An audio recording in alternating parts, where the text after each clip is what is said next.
And you're on.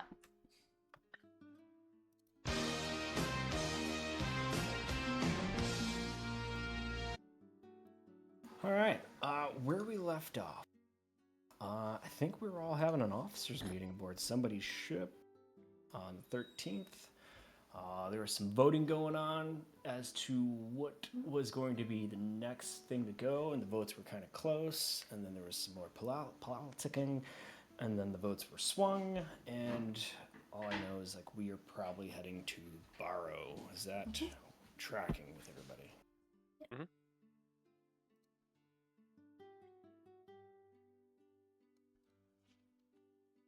Tracks. All right.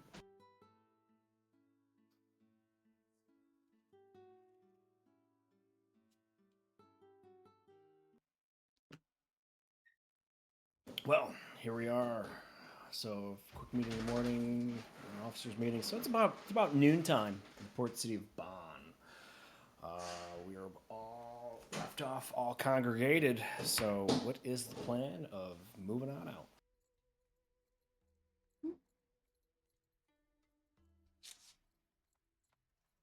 Well, we voted to do it as long as we do it safely. So, if Alex were here, he would tell us about how we can use different flags while we are, in fact, escorting the military ship. Arn, I know you said that you need to go back to tell them that we accept, right? And that we will go do it.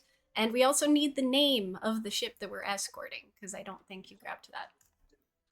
Well, I thought we were all going to go together and say yes and ask all those questions. Absolutely. We can. Is everyone That's cool with that? That's what we talked about. That's what we talked about. So I only remember us doing the vote.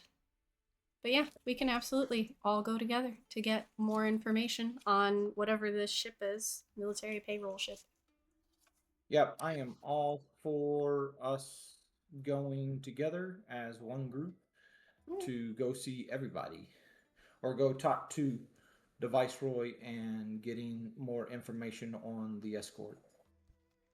Sounds good. And we do that. So the party moves through town, heading into the center of town, finding where the town center is, where the viceroy is plopped up at, walking on in, seeing the mass of folks coming in, seeing those adorned to the captains. Prim, are you wearing your badge? Yeah, I have to. Greeted with a perfunctory, good day, ma'am. Everybody else just gets a regular good day. Upon meeting the first desk clerk, you guys present your business. You're brought up in the hallway. You guys wait about 20 minutes, and then we're in Bonn. Currently. Good afternoon, Viceroy. Hang on, you're still in the hallway. Oh, my apologies.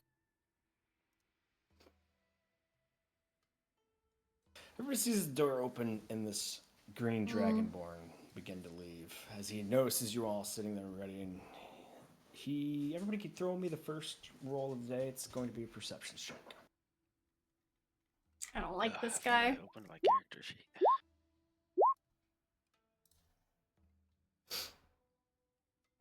Not bad. Pretty good. Orn, Prim, and Cole. You all notice that he gives a micro expression of shocked and surprise, but immediately goes to like composure. Everybody else misses that little micro expression.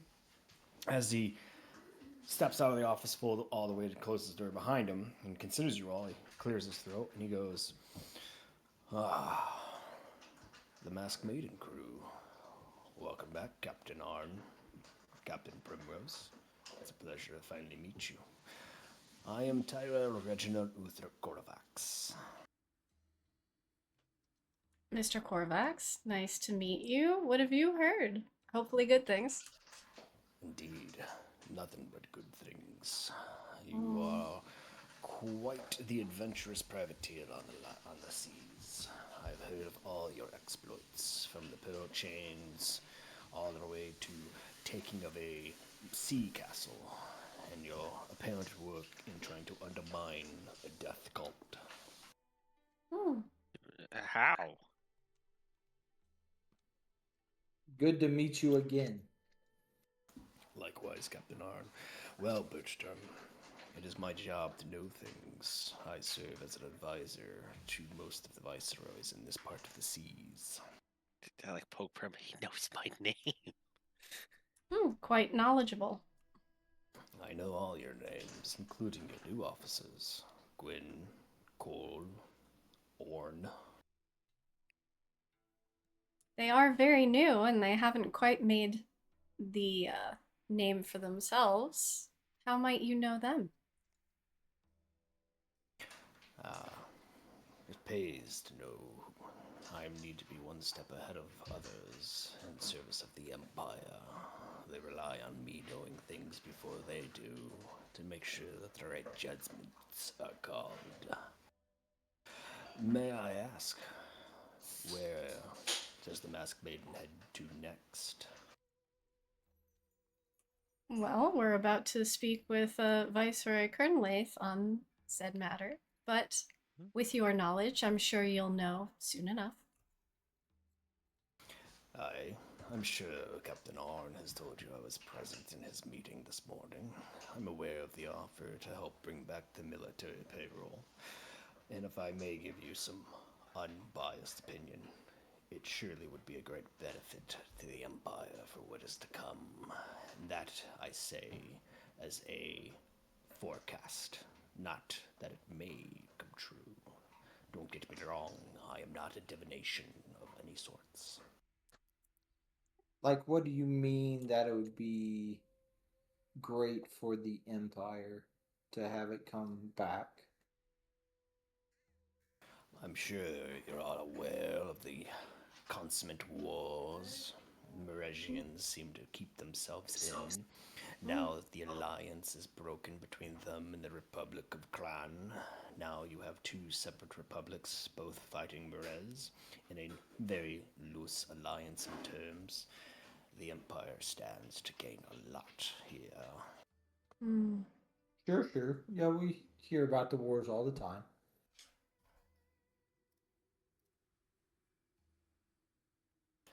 Well, then I mean to say that the forecasting of bringing military payroll here into the port city of Ban will do dividends to increase the garrison size and finish the fort here for what is possibly to come.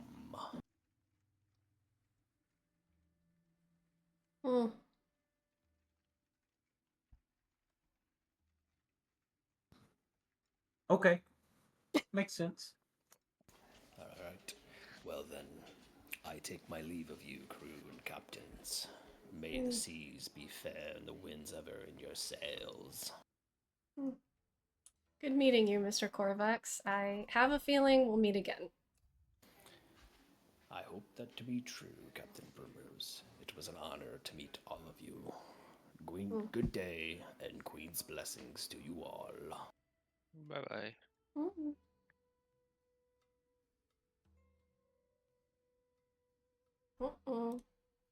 Then the door opens, after some time, after he's out of shop, the door opens and the Viceroy comes out. As she was about to turn, heading down the hallway in the opposite direction, she stops and she slowly turns her head over to you all. And you see her shoulders go to slump. She goes, "Sorry, I did not know I had another meeting. Please, by all means, file in. I have to stop by the lavatory." Oh man, please Take your time. We'll wait. You guys file into her office. There are two comfy chairs in front of her desk. She's got a buffet with liquor on top of it. She's got an unfinished map of the seas around Athlone Island. She's got parchment rolls on her desk. She's got one of those bookcases that are all built into diamond shapes, and they also hold scrolls and parchments rolled in there. And you guys are in the office. Anybody want to do anything? No, it's not my home. Nope. I'm not supposed to be touching anything. I'll make eyes at Cole and Prim to see if they noticed. I know they're pretty perceptive, but like, did they notice that look? And I'll nod, yeah. Look, are you talking about the guy who's like, kill him, do it? Do See that it. creepy guy? He gave me the jeebies. Yeah, I don't know how I feel about that one. Yeah. Especially when it was like, it would be a great benefit to the Empire. I also have the actor trait, so I can do voices real good. You do voices better than me. That's debatable. I think he was awesome. Yeah, I don't trust him for anything.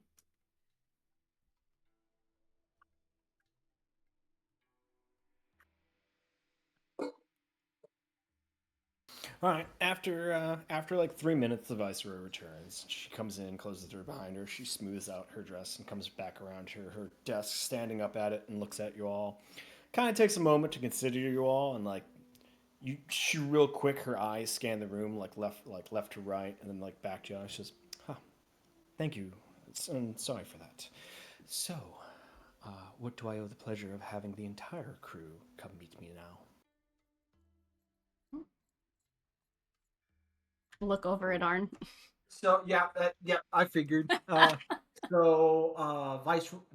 Viceroy, we're here to take you up on your offer of escorting this payroll ship back to Bonn. But there was some other questions that some of the other captain had of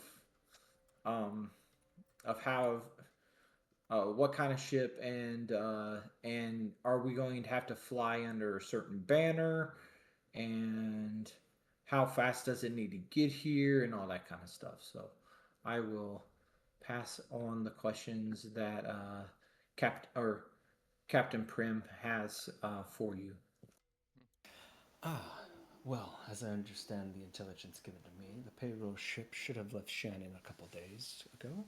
So if you were to sail to Barrow by today or by tomorrow morning, you should either beat them or arrive at port at the same time. And then I would say at the speed that you should get that ship here is probably as safely and as quickly as possible. I do have to pay my garrison, and we are looking to make additional conscriptions into the garrison here at the port.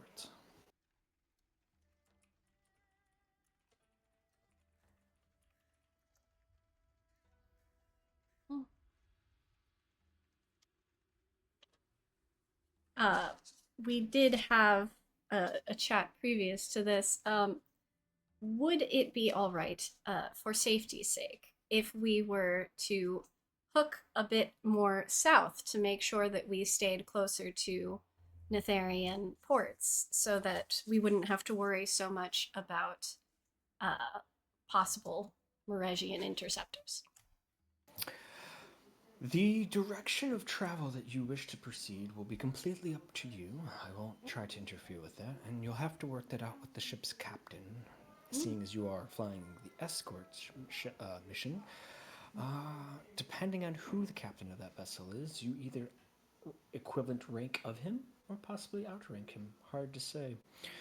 I'm sure your O&E will come in handy as well in that deliberations you have with the ship captain, but ultimately, if your mission is safety, I'm sure any smart captain from the Admiralty Board would listen to your sage advice. You were all the privateers here and sail freely, so I would trust your judgment of which route to take better. Well, of course, your trust is much appreciated. And what is the name of the ship we'll be escorting? That'll be the HMS Fury. Fury. And might you know the name of said captain? That would be Captain Mirthrock, one of the few dwarfs we have in the illustrious captainry ranks. Oh. How exciting. A new name. New face, hopefully. Captain Arn, do you have any questions remaining? Otherwise, we can get our ships prepped and head out first thing in the morning if you're interested.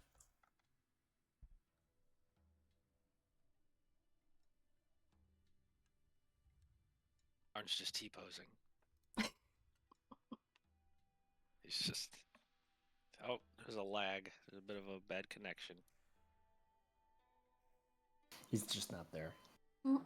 Birch just takes his head and moves it up and down. Well, officers, have I missed anything, or shall we make way and let Viceroy Kernlaith take a proper break? Yeah, she might have to go potty somewhere. It's nice meeting you. I'm ready. It was always nice to see you again, Birchstorm. May you all have a great voyage, and Queen's blessings with you all. Queen blessings. Queen's blessings. We'll curtsy and get the heck out. Little bow, tap the top overhang of the door. Bam. No. As you do, who would be walking behind Birch watching him do that? Everybody. Like, do we file out in seniority order? Like, Oh, I'm out the door pretty quick. yeah, I'm probably the last one out. or with the last one out, with a passive perception of 18, when you see Birch tap the top of the door frame on the way out, you definitely, you heard a noise from the Viceroy. It was a huff, it was an air, but you don't know if it was an annoyance or that she kind of thought it was kind of funny. It could have gone either way though, because you didn't see her facial expression. He's my friend. Like as we're leaving, I'm like, you just fuck public officials. You just fuck government people. What? No, what? She clearly had something. She let you tap the thing and she had a reaction. So I thought that was like a signal. No, that's just like what I No? do when I'm having like a good day. You don't like clap if you're happy, or like what do you do when do you have like a thing you do when you're having a good day? I just do Oh. that thing you do. I just enjoy having a good day like a normal person. No, you never been like, oh, what a great day, bap. You know, you just want to do like you just want to jump real high. I don't know. No, I know. I just enjoy my day. Yeah. I don't need to do physical. Do you need to do these things? Are these like ticks? Are you okay? Are you No. cursed? No, I'm not. Well, I mean, kind of cursed with an overactive Oh my god. body, I guess. And I just like motion to me. I don't like holding still. Yeah, that's a problem. Has anyone ever No, it's told you not. that, or you just people find you charming and you don't really people ask no. why? So people either like me or they don't, and I don't hang out with the people that don't like me. Well, Kids think I'm funny. that person clearly liked you. Is all I'm saying. I thought you had something. I thought the tap meant something. No, it's not. No, I'm not that slick for like a code or anything, man. No. All right.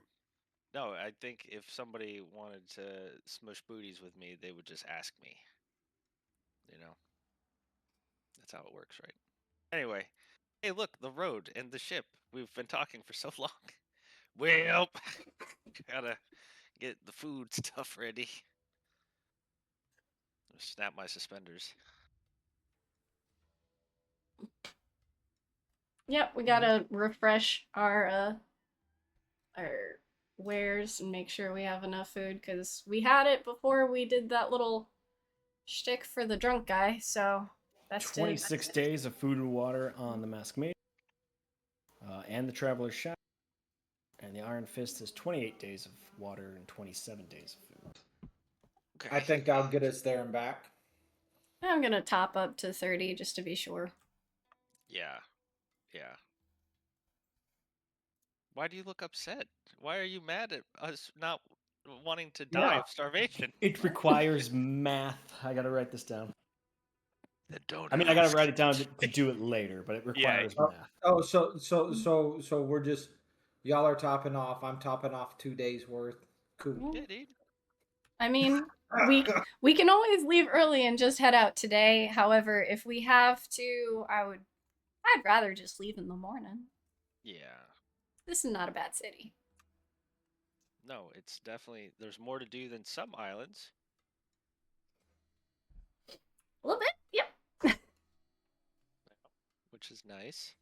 And as long as everybody keeps their nose clean, we can, have a quiet evening. The boat tonight that they have to be at the boat by 9 o'clock. so that we can get underway on time. No port call. Liberty denied. Oh, sure, we can do that too. They won't like that, but at least 9 o'clock, they can at least get some for my boat some good food because Yeah. we don't have a good chef like other ships do in our fleet. We have good chefs. I'm gonna go Yeah, go to you. another boat. Oh, Yeah. right. Oh, you're nice. You're a nice man. You're a sweetheart. That's a As nice I'm thing to say. staring at you the whole entire time when I'm talking about a Yeah, ship. I'm rubbing my chin, trying to think of the name. Like, well, Chuck makes a pretty good stew. I don't know All who right. Chuck Steak is. sounds good tonight, though. Oh, So yeah. you have an afternoon and evening. What does everybody want to get up to? Any side businesses that anybody would like to go do? Yeah, I gotta take my money and so I don't know if you remember, I sold 9 pearls because Alex gave me 10 for helping him shuck all of them. So I sold 9 of them, but I gotta get Acorn like properly outfitted. He doesn't have any clothes, so I'm gonna show him about hats and the coolness. No, I'm kidding. No, I'm gonna get him like clothes that actually fit him and like a dagger and maybe a short bow. Yeah. It's just a baby. Nice of you. As a typical child of trauma, nervous and shy at first, disbelief that you're doing this. Which ones do you do first? Oh, first the clothes. First the clothes. Because I don't want him So, walking around with weapons all day. Does it make him uncomfortable? how dressed to the nines are we going? No, just like livable, comfortable clothes. Like he can pick out whatever color he wants and like boots that actually like fit him and like a set of jammies with like the little palm hat so he can sleep nice.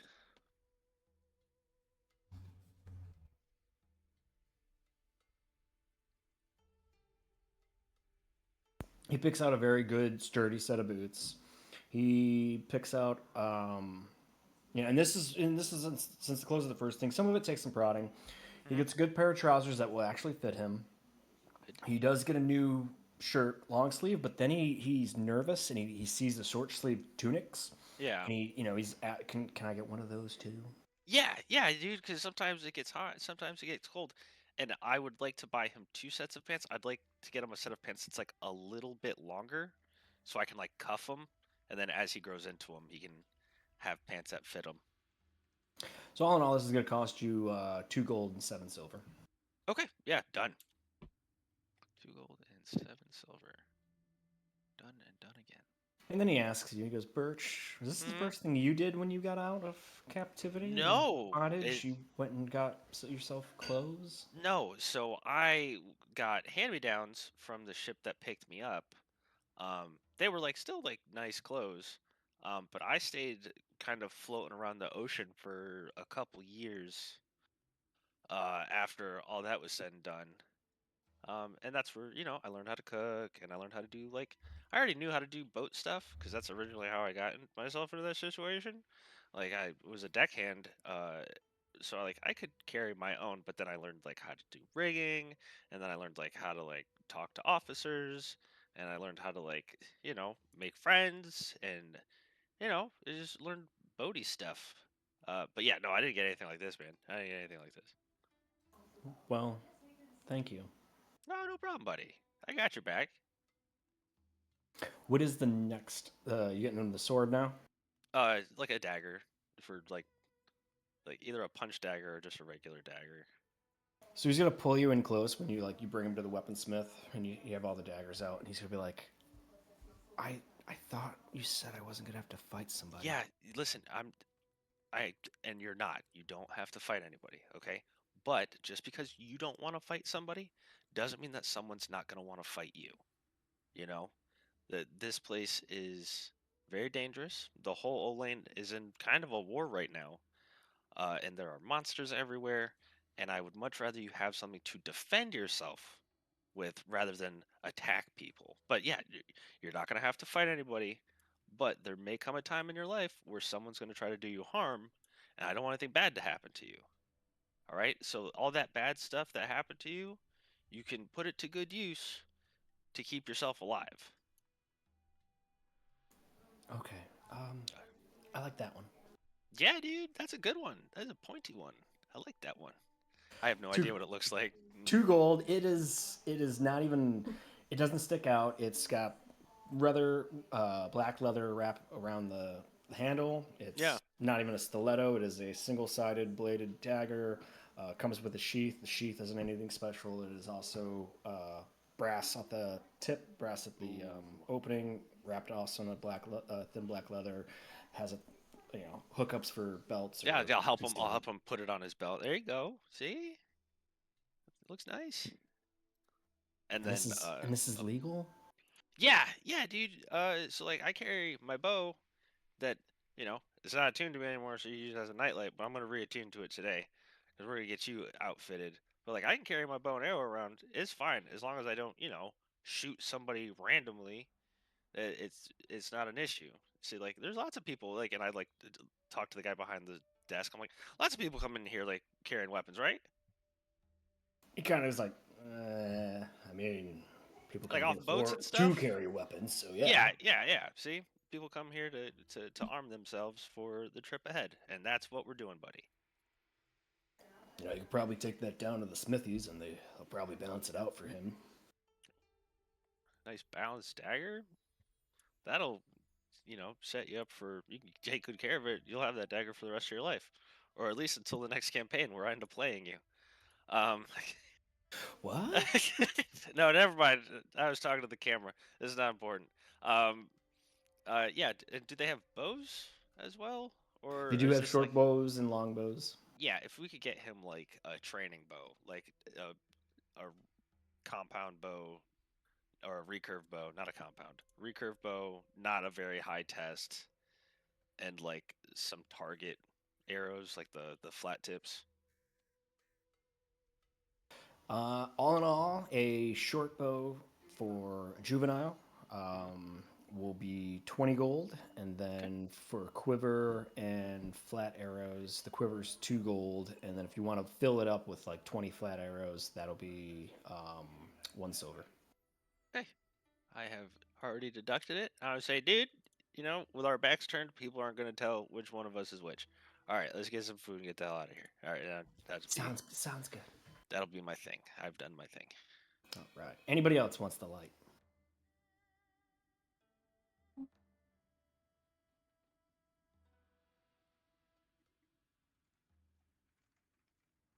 Okay. So the order goes out to the crew. I realized how I was counting, and I prevented the obscene gesture. So the word goes out to the crew. The 9 o'clock bell at night is when everybody's due back at the ships. And let's see. Ooh. 9 o'clock bell comes. Quartermasters and those on watch start taking roll call. Prim, high or low? Low. Damn. 2 stragglers. Captain Arn, high or low? 5. It wasn't 5. You have 7 late sailors making roll call. And then for the auto captain. Oh, can I? I was gonna say, can I give it advantage?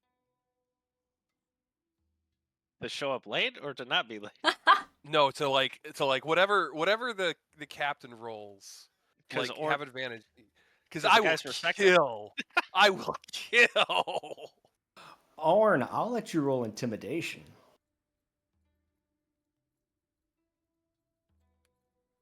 That's the problem with intimidating characters if they're big and tanky. They have dog crap intimidation. Still roll a 17 though. The Masked Maiden runs a tight and happy crew thanks to your tutelage. Hell yeah. Primrose, they catch the 2 coming on over the gangplank. A little late. Still late. Ollie comes and reports it to you and asks, what should we do? Well,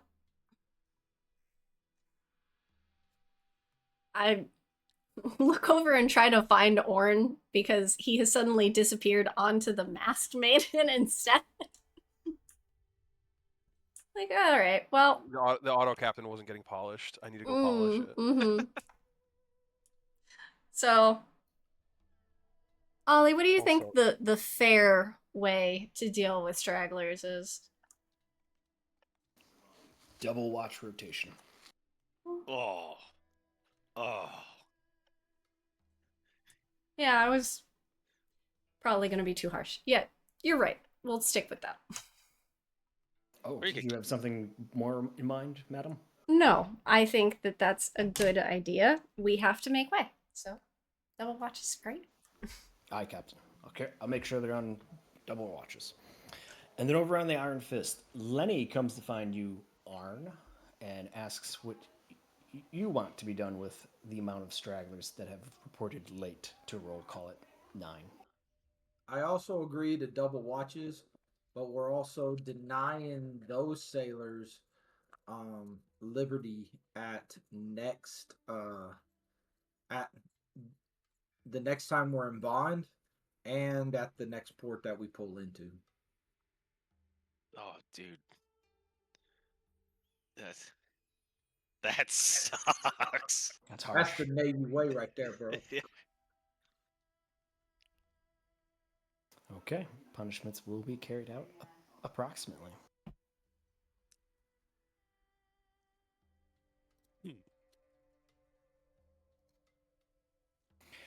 Anything for tonight, ladies and gentlemen?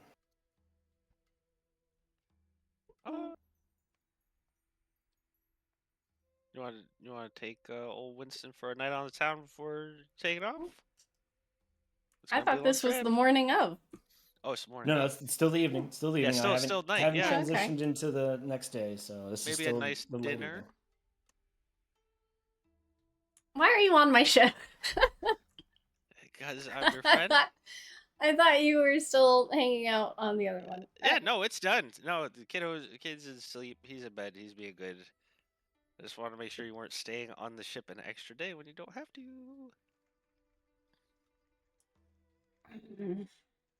I'll go ask Winston if he wants to go out. That's what I'm talking about. All right, you good kids have a good night. I'm going back to the ship. And I just kind of, I tap the top mast. Yeah, How do you keep doing that? because it's fun. You find Winston. Winston kind of like thinks about it. He goes, "Is that fair?" Hmm? What do you mean? Oh, I don't know. I just the order was everybody to be back at the ships by 9:00 bell. Ship's captain wants to go out. I mean, who's to say the otherwise? I mean, I'm down. You're a good one. It's better to be fair. Birch sticks his head in through the door. So a dinner in then? Yeah. All right. Why are you still on the ship? Okay, I'm leaving. I tap the door. Out of here. Good night. Winston looks at you, Primrose, and goes, "Is it just me? Or has he been like really chipper since he adopted Acorn?" I feel like since he's finally been honest with the crew, that he may have gotten a weight off his shoulders. He now realizes that we're with him no matter what. Yeah, that's probably true. Good insights. Plus, he really does love to meddle.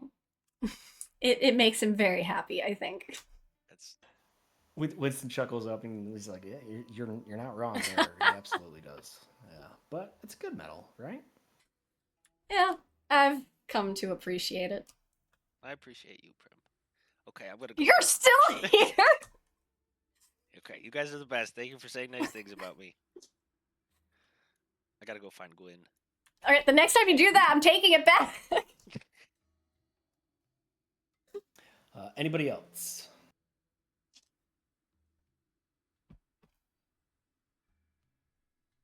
I think I'll I'm head just back. gonna be studying in my room for tonight. Okay. I'll head I'll head back to the ship, just to keep watch. I'll stay on the ship tonight. Gwen, are Alright. you on the boat? Hmm? Are you on the boat? Yeah, I'm locked in my room. Okay. Hey, Gwen, buddy. It's me, Birch. What? Can I come in? Why? I want to ask you some questions. I'm immediately suspicious.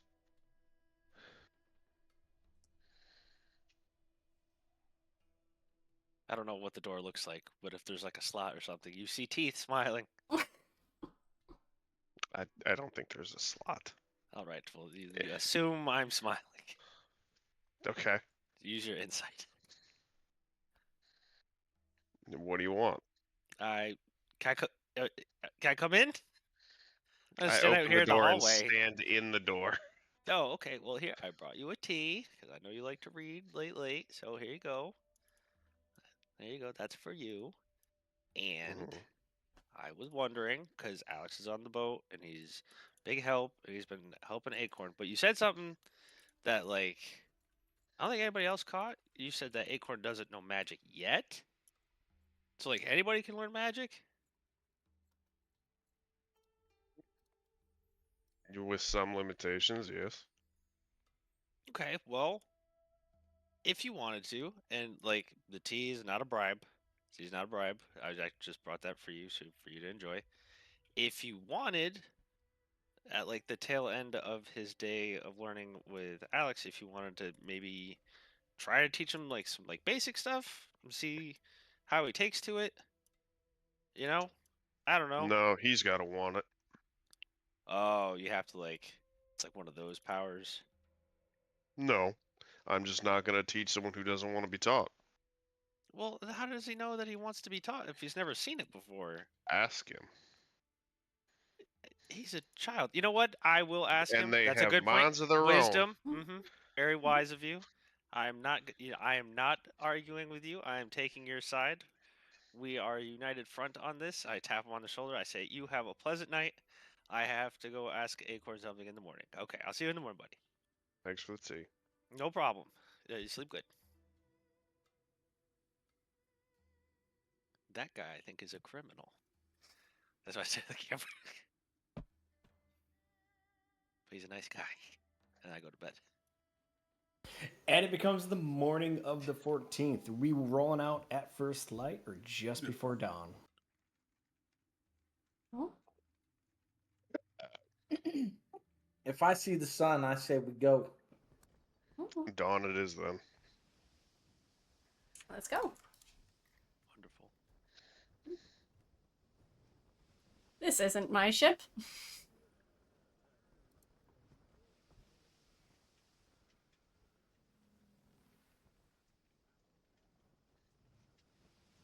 Ah.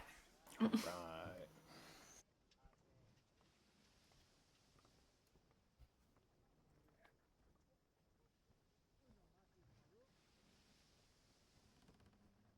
Like with every voyage that heads east, you guys have to stay on a very particular pattern in order to catch the wind, or else you'll be sailing straight into the wind. You guys are practically heading east by east-south to head from Bonn to Barrow.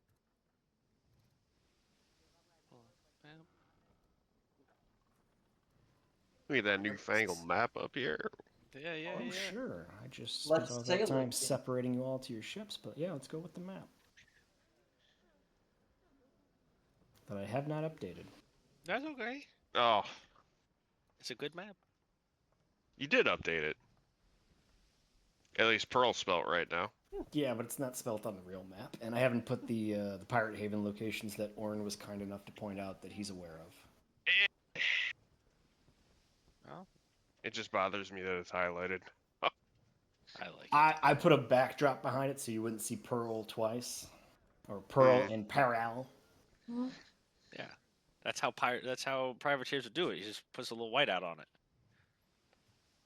Is that how we got Sula Island to look like Massachusetts? Yes. What's a Massachusetts, Gwen? I don't know of this magical thing. We can make it Oh, so Megachusetts. yeah, I I also came think back around and on there, tried too. to add more shadow to like places where technically you haven't been all the way around or circumnavigated the island. So yeah, try to make it more accurate. I feel that. All right, so straight shot, it's 5K, but we're taking this little curvy bit. We said it was 5K. We can do the Yeah. straight shot for the initial travel to Barrow, but the curvy bit was for the escort part. Oh, 500. Okay. All right. That's what we were thinking. Now the viceroy says that the ship captain of the money may have more say in how we go back home or back to Bond. Oh, and of course we can take their opinion into account, but as far as safety is concerned, and the fact that you have two ONEs in our group, we might have a bit more sway for safety's sake. I agree. Yeah. We'll see how it goes, and if this captain is amenable. We'll find out if he's a tool or not. Uh-huh. Rob, I'd like to rifle through like mine and Alex's room to find a book worth roughly 25 GP that doesn't look important. I thought Alex's room was on my ship. No, he moved his stuff over. I to mine. moved into his old room. Ah, gotcha. Plus, I think Alex is temporarily on the Maiden, right, to train Yep. Acor? Yes. Okay, cool. Give me an investigation check. Am I even slightly good at that? Eh. You have a friend who's very good at that. He's very investigative. Yes, but I don't want you in here. It's too late. I'm watching you. As you rifle around for about 5 minutes, you kind of does Gwen have any morals, or like did he get like is he just going through like he's got the freedom to do it? So like when you see his large footlocker, do you like hesitate, or do you just like, all right, I checked his desk, I checked his bed, now I'm going for his footlocker? It's the mentality, like, if I see something, the secret's safe with me, so more or less, no. But He yeah, entrusted you me with everything in this room, so I'm just kind of taking that at face value. find his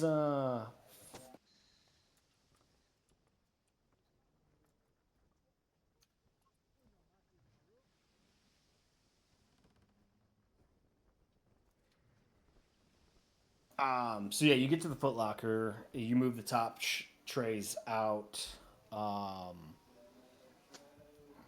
and then yes, you see like a collection of books. You pull the first one out, it looks like notes. You pull the next one out, it looks like everything he's learned from doing cartography on the ship, trying to, how they do the speed, the heading, and he, does the math to figure out where they are and like start plotting islands, and then like how he uses the sextant and like other instruments when they're sailing 7 miles from the coast to figure all this shit out.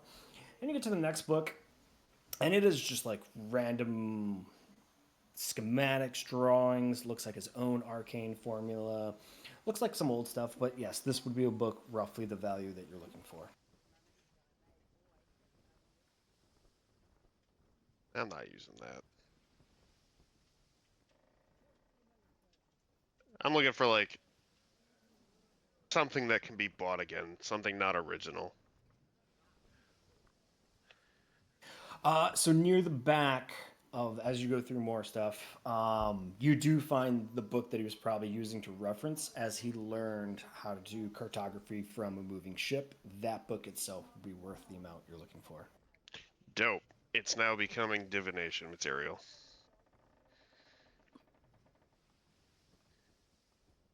And I'm in a ritual cast divination.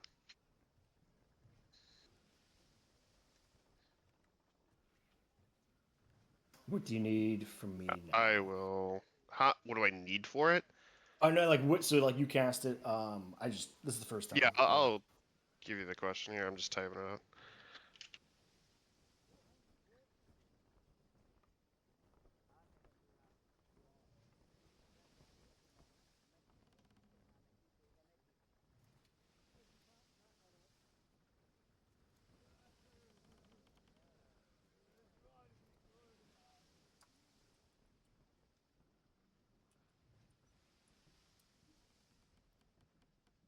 spell, it would help. Well, while he's spelling, Shannon, did you see grown up acorn? Yeah. It's pretty good. No, don't use those against me, Rob.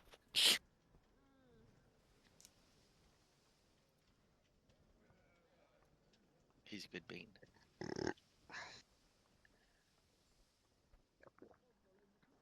Alright, for the sake of Adam, I'm just gonna assume on this trip Alex is like teaching him stuff. He's spending his time tootling.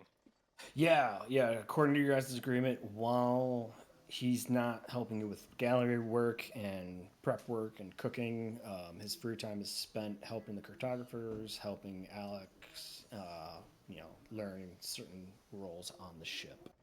Yep. I just want to make a point that it won't be in that room. I'm pretty sure Alex would agree with that.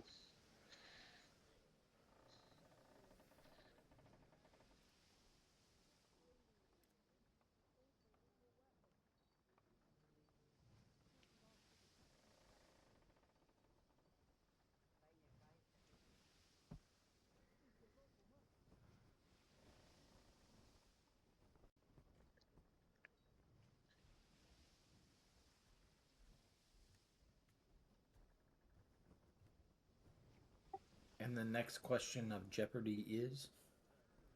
He's typing it.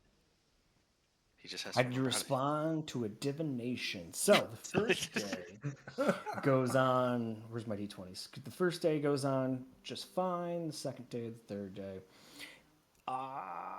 There's no cloak. On the evening of the third day, everybody throw me a nature check. Oh, I'm very good at those. Does it have to be nature?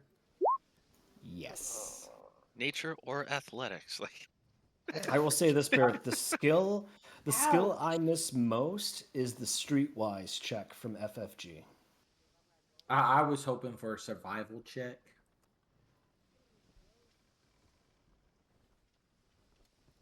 Yeah, that would have been a good one, but I wanted nature, and I'm the DM, so.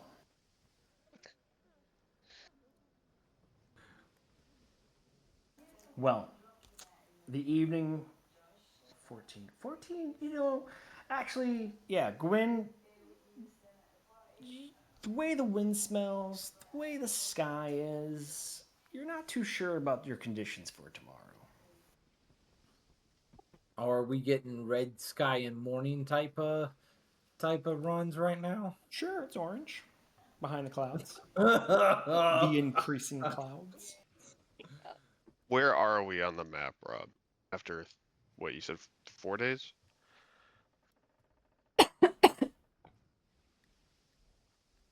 You're about there. Why are we zigzagging? To catch the wind, brother. No. yeah.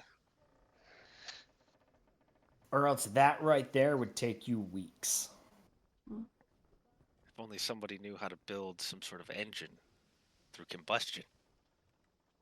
I don't have the mind for I it. will say, locomotive technology is at the premiere. We're getting there. We're getting there. You're saying campaign 2. Steampunk. Let's go. Oh, we're going 600 years in the future? No. I figured we'd go like 200 or 500 years in the past, put you all on the home continent. Anywho, yeah. Gwen, what are you going to do with that knowledge? I'm sending what is it? Sending a message that I can. I know I can do both. I just never fucking remember which one does Call which. That's mending, not message. Whoop.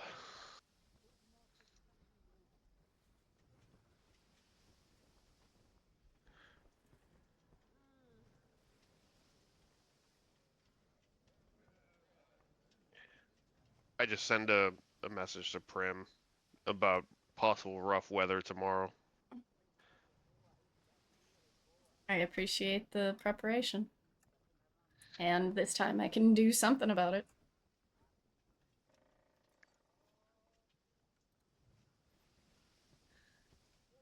All right.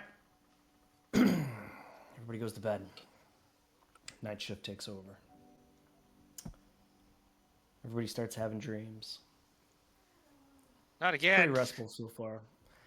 And all of a sudden, everybody who's not in a state bed, everybody who's in their officers' quarters, who just has like the hanging bed hammock, is just suddenly, kush, kush, kush, and you're like, most of you start to stir awake as the ship is violently rocking back and forth. You can hear rain just drenching the hull. You hear the wind just bellowing out all around you.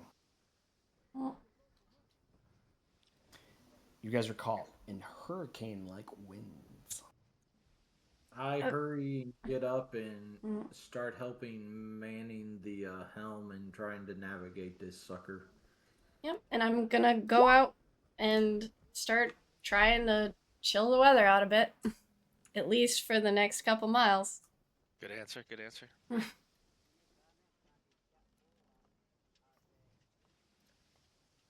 Start barking some sea orders of tying down and putting out just the weather sails and trying to steer through the sucker. I'm sorry, Gwen. Prim, you roll that d4. I don't know why I took that from you. What do? Oh, I lied. All right.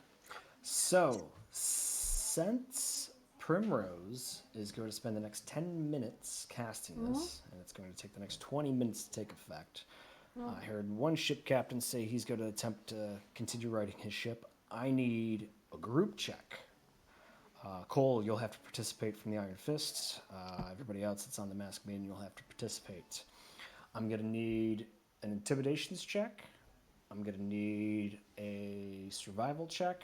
And I'm going to need a water vehicles check with intelligence or wisdom. Okay. I think I might be good at the water vehicles with Yeah, I'll do the wisdom? intimidation. Yeah, I'll intimidate the water.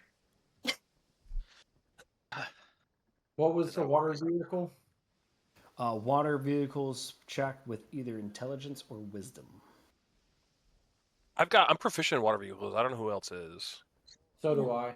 I'm just trying to figure out with which one. Yeah, I'm gonna burn one of my rages for that, so I have advantage. Are we all doing them, or I thought we were picking them. No, we're picking. So you Oh. got the water vehicles. I'll take the survival then. My survival's +8. My water vehicle's +7. Well, can Ollie help you since you're on my ship and give you advantage? Ollie can help him. Gwen, Terry can also help Cole and Arn. Gwen, quick, handle the water vehicle. Oh, I thought it was just one from Oh, one from the party. I each thought it was person. one I from didn't each. know how we're splitting it up. Okay. Is this per ship, Rob? Per ship. Okay, so that's Oh, what I thought. Oh, okay. So I don't think we've done water vehicles. okay, so I'm gonna have to take water vehicles. You said intelligence or wisdom? Yep. He's very wise. I am not proficient with water vehicles. It's just a flat d20 then with your modifier. Yeah, I will help him. I give him advantage because I'm being intimidating. Can I participate or am I just casting? Heck no, you're casting. Yeah, I figure. All right, pretty good roll. Alright. He's water vehicle? I'm about to be a water vehicle. So Cole is we're gonna take Cole's survival and intimidation, and I'll take my water vehicle. Can I do anything on my end to improve his water vehicle? Can I push Gwen out of the way to fix the water vehicle?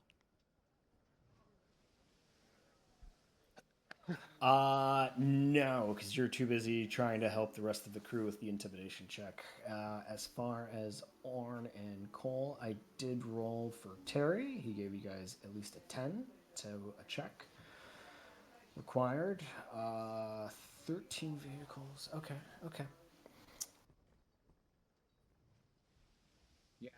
the the little short shy girl is better than Arn the beast in intimidation check. Well, it might just be because when you're behind the wheel, they can't see you. Oh, but they can hear my mean. That's what I'm ass. saying. They hear you, but they're like, he's probably somewhere else. They don't see the arms. They don't see the arms move in the helm. No. Yeah, they're about to get these chains. Dude, the orange starts nuking people on his ship.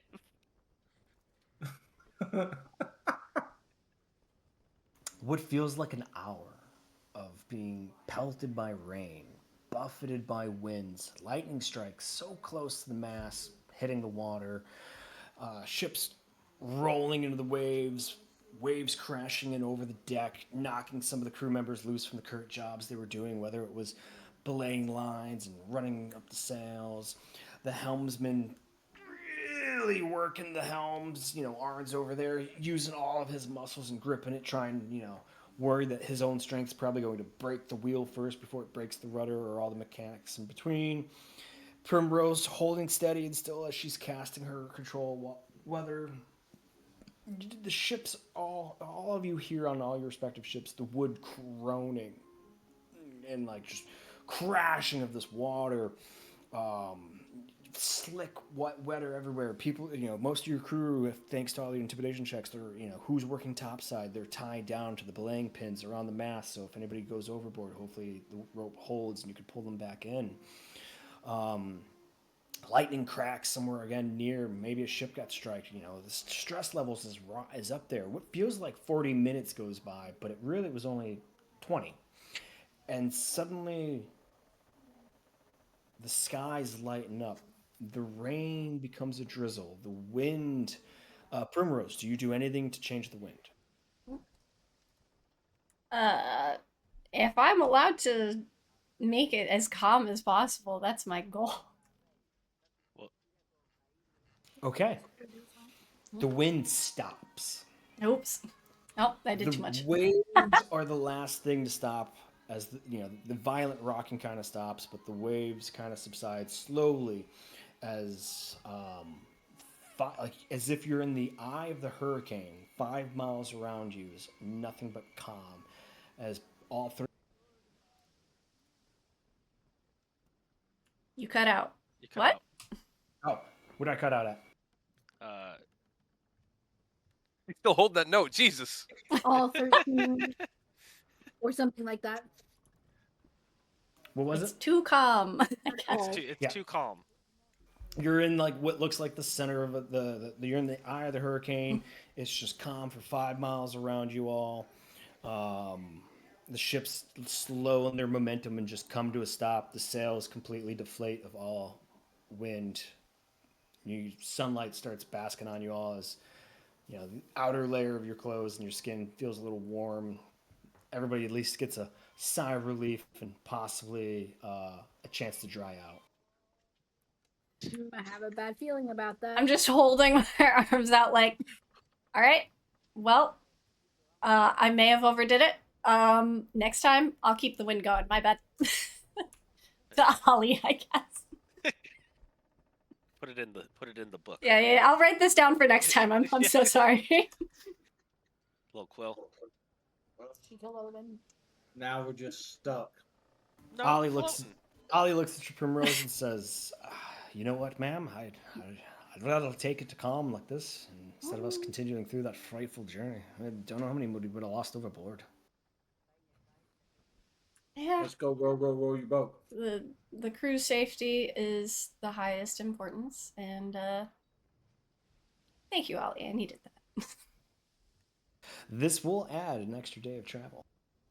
That's fine, yell as long across as the nobody boat. dies. Great job, Prim. I can't hear you. We're Yes, so you can. far. He's got that booming dragon voice. Oh, Yeah, I've got, you I've say got three. So you just see like tiny arms, but a very loud voice. Great job. I'm throwing my chains up in the air. Yeah, Kratos style. Spin them. So as everything returns back to normal and the crew turns to checking the damages, all 3 ships took a little bit of damage to the sails and the hull, just a little bit. Nothing too dangerous, nothing too bad, nothing to really like make a dent in any of the HP bars that they would have. Okay.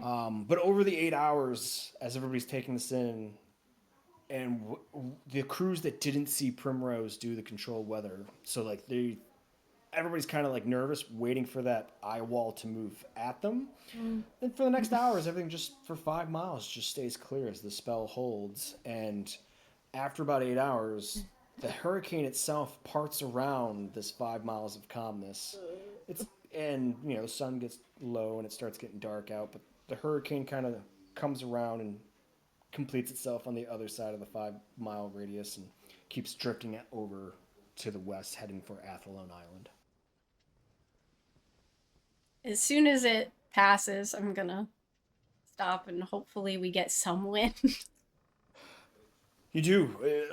Weirdly, as if pressure just suddenly like filled in, maybe everybody's ears pops a little bit, but then the sails, I didn't hear anybody took them up, immediately just and go full bellow, and the ships lurch. Everybody wasn't waiting for it, and everybody kind of like goes a little sideways. Nobody falls over, nobody gets hurt though, luckily, and the ships go back to being underway. But you have lost 8 hours of travel time, still adding an additional day of travel. Well, it's nighttime, so that's good.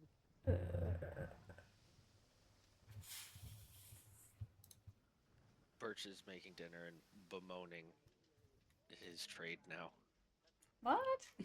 So yeah, everybody needs food. Can't just throw wind at people. Oh, the chef part. I was about to say, being on the water's the best. Oh, look, I'm Gwen. I can just fly around and shoot fireballs, and Birch can just cut fish. That's being a fighter. Pay off one day. No, my goodness. It's an honest trade, son. Yeah, I can't stop hurricanes. It is what it is. Rigging gets replaced, the deck gets swabbed, shanties are sung, fishing happens, day in and day out, goes good. You see other Empire ships sailing. You guys are kind of like in a primary shipping lane. They're usually heading from east to west. By about the midpoint journey, you see some more on the horizon as if they're coming from the south. And eventually on the, how many days was that? I lost count. 8 days, I think it was. You come into the view of Barrow. Yes, we've made it. Land ho! Pulling into the port city of Barrow, lost 8 hours, so it's not a full day. So you guys are coming in the late afternoon. Did I already put the date in the chat? I think you said 14th of Fundacal when we left. I thought Uncle was going to be doing the changeover, and we were going to meet them. We weren't going to. We weren't pulling into Barrow. We were going to have the trade ship meet us out at sea, and only Unc was going to bring his ship out to us. I think Prim's hitting the head, so we'll have to ask her when she gets back. So that What? was a detail What about that Uncle eluded Ben? us at the beginning of the session. I'm sorry, what? Yeah, Alex did mention something about asking Uncle Ben to meet us here, but I don't know if he ever did do that.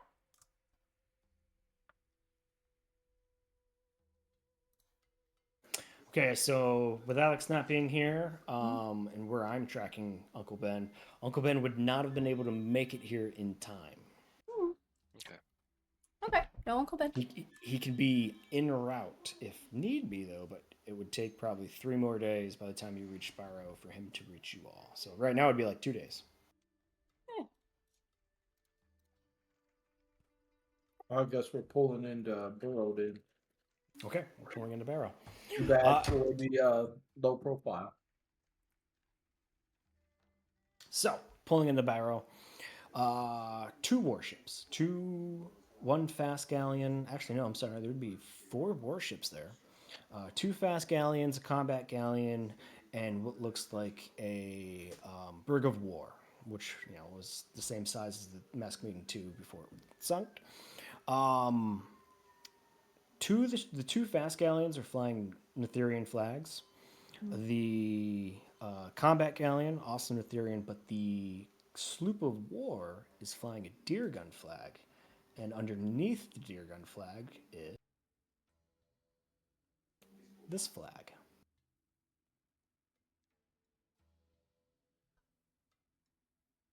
Well, it's got a dragon on it, so it's got to be good. It's starting! But what is starting? Madame Fronde. It's also a gold dragon. Yes. Yeah. Madame Fronde. Oh yeah, the lady with the Host. crown. No, the lady with the crown. Remember the head? And we saw the guy on the mountaintop. We were Oh. talking with the governor of New yes. Winfield about the alliance of Yeah. Celadon Shores. Yes. Yeah, yeah. Oh, Yeah, yeah. so they're friends now. Oh, we did it. Or it sounds like she is here with them on that boat right now. I will bet you 100 gold right now that she is not on that boat. Yeah, if I had to Okay, man. guess, she wouldn't If you be. want to But take that bet, they may just represent the No, I new don't. alliance. Arm would be like, I really do, but I really don't.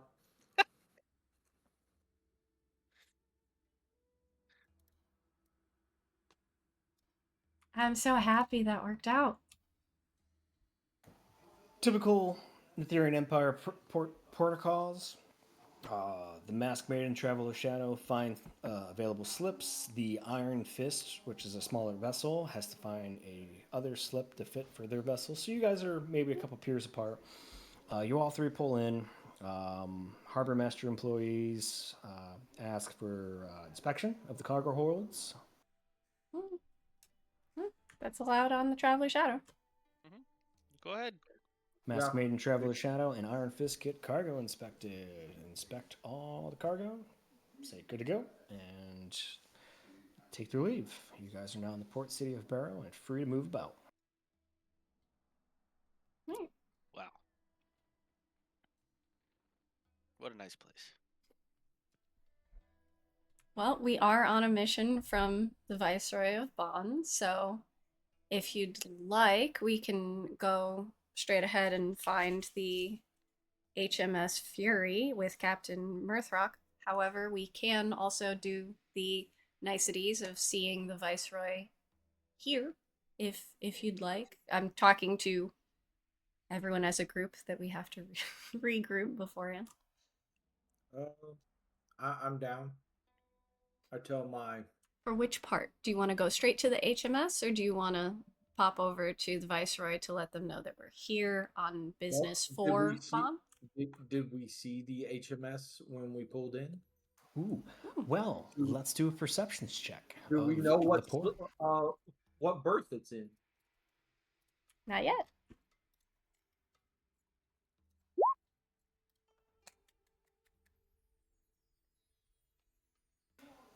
Prim and Birch almost immediately take a scan of the port, and there is a merchantman class vessel that is of a large merchantman exact ship, flying the Nathairian flag, and on the back of it, in scroll work, is HMS Fury. I just point. I also point. Well, if we find it, we could just go over and talk to the ship first. Ask permission to come aboard. And if you want to go talk to the Viceroy, we can if you want. Well, we already have a mission from one Viceroy, and she did seem quite interested in getting it as soon as possible. We did lose 8 hours, and the ship we're looking for is literally right there. So we can do that.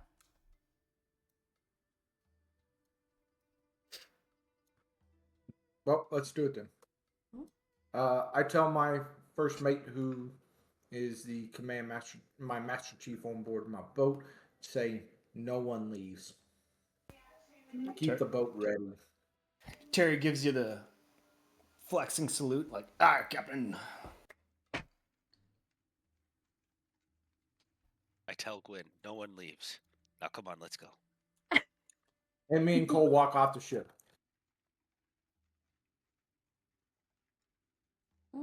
I just tell Ollie exactly what we're doing, and I wave to Orn. Roger that, ma'am. We'll We'll see. get the ship ready for turning around. I'll bring Acorn. Just show him what Bodhi pleasantries look like in business and stuff. You're gonna have to learn. So you guys head down a couple slips over, start walking down the docks, get to the gangplank. This ship is outfitted very lightly with cannons, but it's got a full complement of Nathairian sailors and soldiers.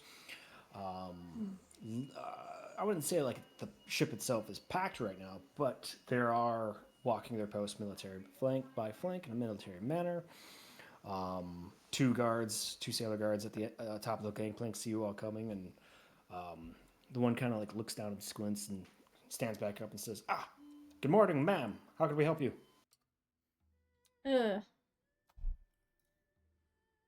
Hello. We've been sent by the Viceroy Kernlaith to speak with a Captain Mirthrock about an escort. Ah, you're just in luck. He's on board. 1 second. Send a runner for the captain! Somebody goes down the docks behind him, or goes down the deck of the ship behind him, disappears. About 30 seconds later, so you see the person who ran come walking back up and approach him over the railing, since you guys are looking up. And then you see like a hat, like kind of at his like chest level, torso level. And as they get to the top of the gangplank, you see a dwarf looking down at you all. And he's, "Aye, good morning to you lads and lasses. You'll be looking for the captain of the ship." Aye, that we would.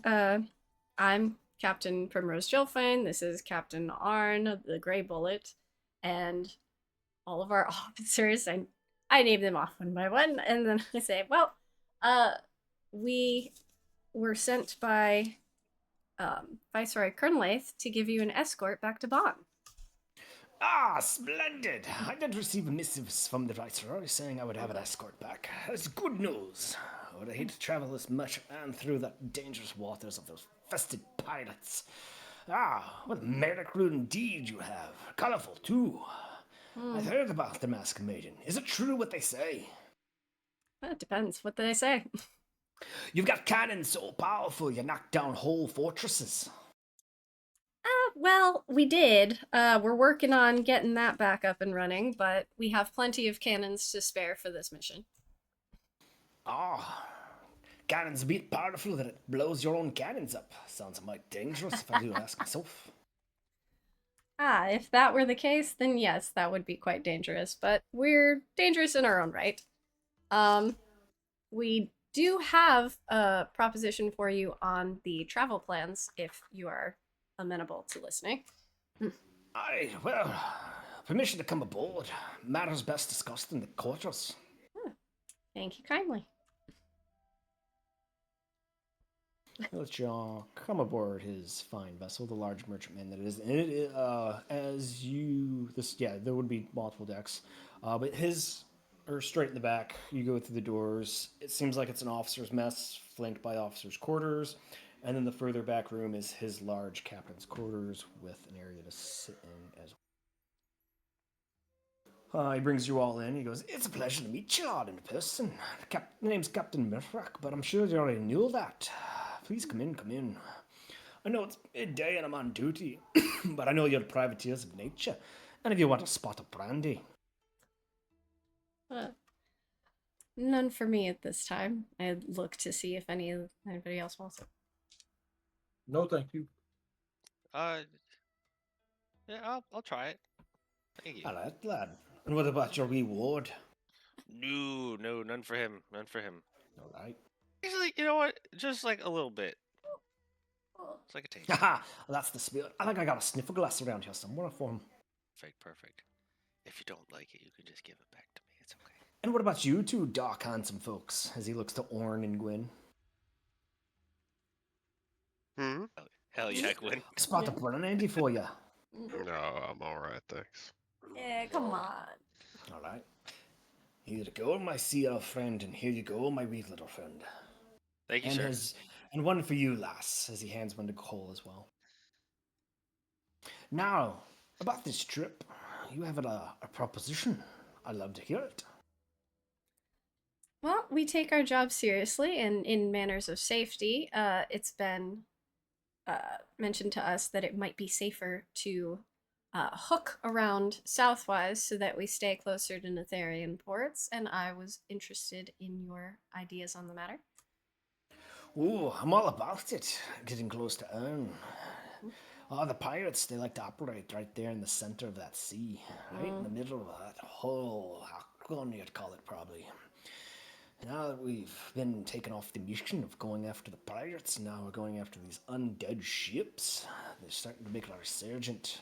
I don't imagine the viceroys or the queen will be happy about it for too long. But what am I to say? I'm just the captain. So you plan to head us further to the southwest than northwest? Is that to be presumed? Yes, I take out the map that Alex had marked and show him our idea. Well, that's amendable. How many ships do you float in your flotilla? We have 3 in the Masked Maiden's fleet. Is it just yours that we're escorting? I was only informed of yours. Exactly, it's just mine, the HMS Fury. We had an escort from Shannon to Barrow, but again, we couldn't have an escort from Barrow to Bonn. So it's nice that the Viceroy hooked this up. Very much appreciative. Say, would be the sailing order? I give squinty eyes over at Arn. What do you think?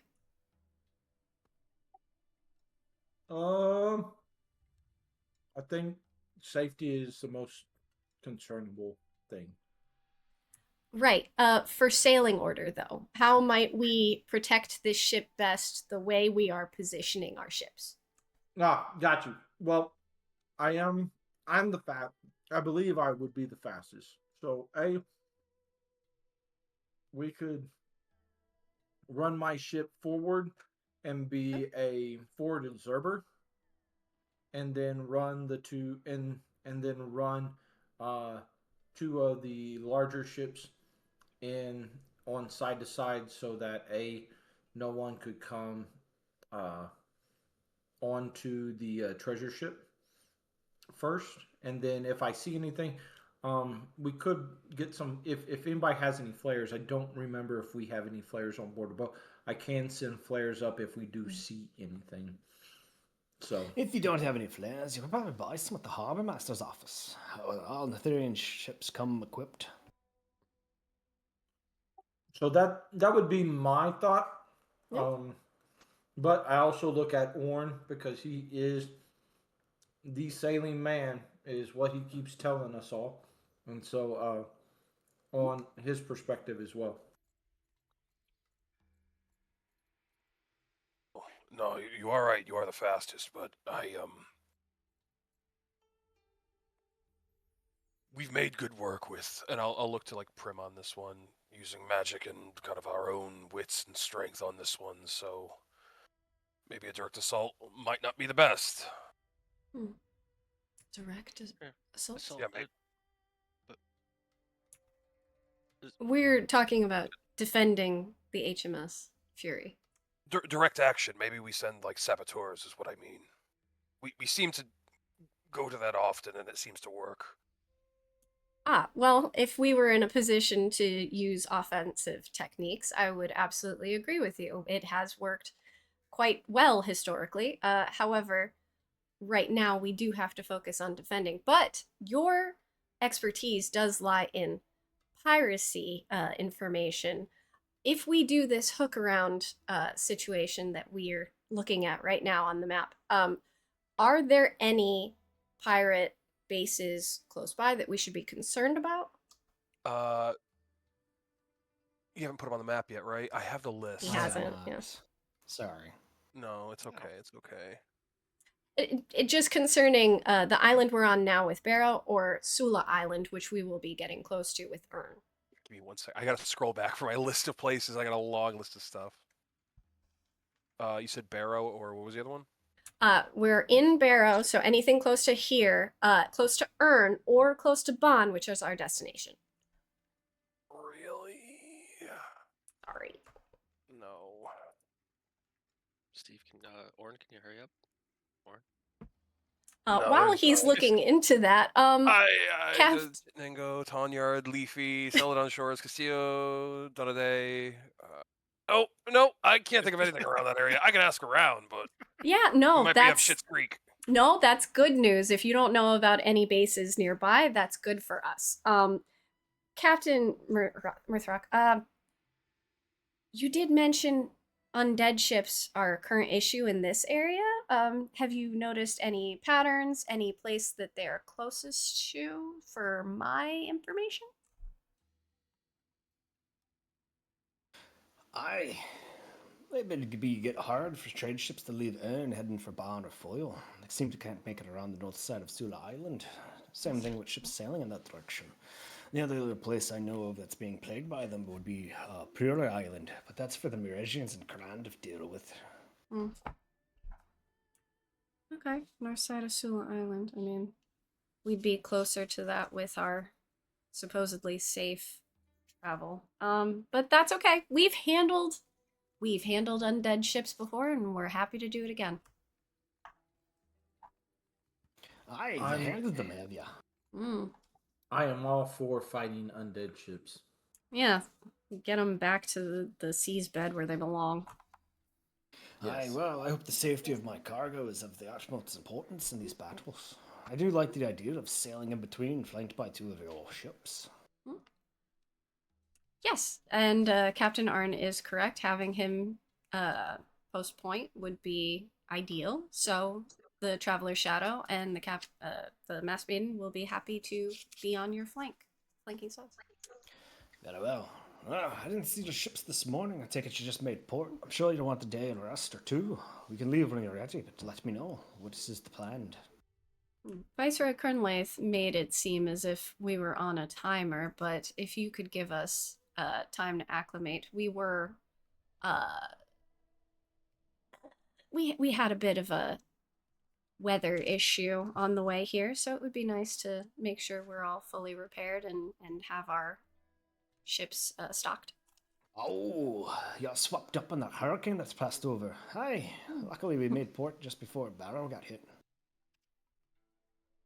Well, the hurricane would have been the issue, but we are lucky to have some magic users on all of our ships, and so we will be very well equipped to protect yours, even if weather is an issue on this travel. Ah, accomplished captains with your own bedeck wizards. Smart on you. Very well then. I'll let you get acclimated direct back to Barrow. And when you're ready to push out and disembark, let me know. We'll leave the port with you all and sail in the formation as agreed. This is a fine proposition. I now see why the Viceroy sent you for my aid. It's much appreciated. The Majesty thanks you. I give a curtsy to the compliment, and I look over to make sure. Does any officer have any more questions? Anything I missed? I have no other questions. Yeah, this shit fucking rips. What is this called? Your mom. Oh, I don't think that's right. She's a nice lady. You've met my mom. I know. Aw, she is sweet. That be there the new Grove Island brandy, aged in wood from the Hampton trees. You said brandy. I Yeah, would Hampton tree. love. I would. Aye, love I to said have brandy. It's what I offered before. You said none for you, there, wee lad. I'd had you another one, Captain, if you like. I see that the boy liked his, and like Acorn is like, yeah, that was not bad. Hell yeah. Hell yeah. Cole and Birch, like when you sip the brandy, it was surprisingly chill for the bottle just sitting in the open. It is the last month of winter, so the temperatures are kind of low. But I mean, it went down smooth, and it was brandy with the hint of like it was aged in real life maple wooden casks. Okay. Oh, a maple brandy sounds nice. All right, well, I'm going to take his cup. There you go. Say thank you to the nice captain. Thank you, sir. And I handle the Thank you, cups. Captain. There you go. There you go. That's for you. That's a good lad. Yeah, that shit'll put hair on your kiwis. All right. Well, I'm going to get out of here. Poof. Until you're all ready, then may the Queen's blessings be with upon ye. Queen's blessings. Queen's blessings. I just turn around. All right, party. What are we doing? Gonna restock the ship until we make heading tomorrow. Well, do you want to go see the Viceroy? I feel like if we see this Viceroy, she's going to ask us for a favor. Or he. I believe that this is the Viceroy, who was the father of Captain Slate's beau. So I don't think he Oh, would ask shit. us for a favor. I think he would be happy to see us. But if you're not interested, I totally understand because we gotta do shit, you know? Maybe It- Slate has visited. Yeah. Oh, how Maybe dare Slate- he? Maybe Slate left him a gun. Yeah, or maybe Oh. Slate's here. That's we can find all Slate. valid questions. Captain Arn, you did say that eventually you want to go looking for him. So Yes, I this will. this Viceroy may have information for you. You know? Sure. Let's go talk to the man. I tell Acorn Slate was like my best good friend. Slate was amazing. Yeah, he was great. Gwen, you remember Slate? Slate was dope. Anyway, Quinn wasn't here for the late. oh, you liked him. Yeah, I have a feeling they would have gotten along actually. I do too. I do too. Did you hear that, Gwen? Quinn's not a talker, I guess. Mr. Jacobs is taking Gwen. Gwyn is in the head. Ah, Oh, he peed. Gwen. Gwen.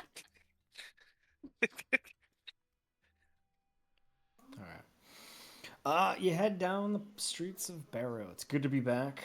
You pass by the familiar tavern where you help 3 wayward folks get back to their home. Head into the center of town. Find the town center. This one's got gate around walls, like gated fence around it. A small detachment garrison on the flanking the other side of the courtyard. It's all open. You guys are freely walked in. Walk in, big room. Barrow, yeah, it had the 2 stairs that went up. The hall boy comes up to you, asks for all your names and rankings. You guys give them. He goes, very well. The Viceroy is in current conference with other individuals, but I'll let him know you are here. We do have strict protocol that when the Masked Maiden returns that he be notified. So if you will please wait outside his office, he'll be with you momentarily. That's either really, really good or really, really bad, fellas. I hope it's good. So you guys are Well, escorted up yeah, the stairs, down the hallway, and you guys walk into a... No, this is not current. They don't have waiting rooms. So this is, yeah, you guys, again, long bench outside the office, padded seats, as you guys sit down. Sorry to interrupt the talk. Continue. No, that was it. It's either going to be really good and he's happy to see us, or it's going to be really bad and he's not going to be happy to see us. Yep, I'm playing with my chain, hoping that it's good. Yep, I see it. About like 3 minutes later, further down the hallway, a door opens up and says, "Yeah, one moment," as the door shuts. As the familiar tiefling comes bounding down the hallway, he goes, what great news! The Masked Maiden returns! And he like looks about you all, and then for a moment, everybody give me a perception check. He's got a gun.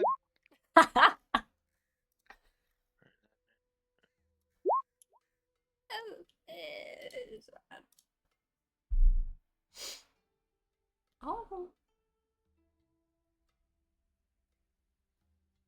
Hey. Everybody's on point. It's so obvious. He sees you all. He's happy. When he looks among who's here, you see him kind of deflate, but he still keeps like a statesmanly smile on his face and good gesture. He goes, welcome back to Barrow. Any word from Slate or May? Well, we were hoping that maybe he was here with you. I wish. I was told from my daughter that they were going to be gone for quite some time, so I have not heard from her or him, nor have I seen them. When was the last you saw of them? When we dropped off Captain Slate into What's that place called? Tanyard. Was it like a year ago? Yeah, At least a couple months. Jeez. yeah. It's It's been a while. not too long after you saw them last. Oh. But I was also. Oh, go ahead. I'm sorry, sir. Oh, so they're at Tone Isle. Doing what, expedition? I think they might be exploring. I think they're more adventuring. And honestly, Yeah. I mean, I don't. Your daughter was a wonderful young lady, but when it comes to Slate, no news is good news. So your lady is still in good hands. I'm sure they're out gallivanting the Olane, and when they come back, they're gonna have a ton of stories. Mm. Oh, well, I trust his judgment. He sailed with all of you. It just does pain a father's heart not to hear from his daughter for some time. But anyways, you're here for business. He looks back at the conference room he left. He shakes his head. He goes, come inside. Come inside. And he opens up the door to his office and beckons you all inside. All right. Refreshments, anybody? Just had a brandy, so I'm all set. But No, thank you, sir. You feel free to enjoy it. Well, I'm aware from Viceroy Kenrath that you sailed here from Ban and you're here to meet with Captain Merhawk. Do you need me to summon him? No, sir. We've already talked to the captain. Splendid work.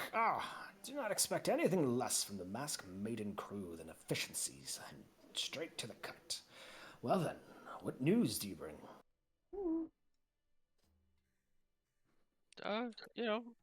Not too much. Things are good on the other islands. It's a balmy 70 degrees out, light wind. We Almost have got taken a name trampled off by the that list. hurricane. Oh yeah, we did kill a guy. That was cool. Okay, well, you speak That's plainly. right. He leans in. The list. Which name did you take off?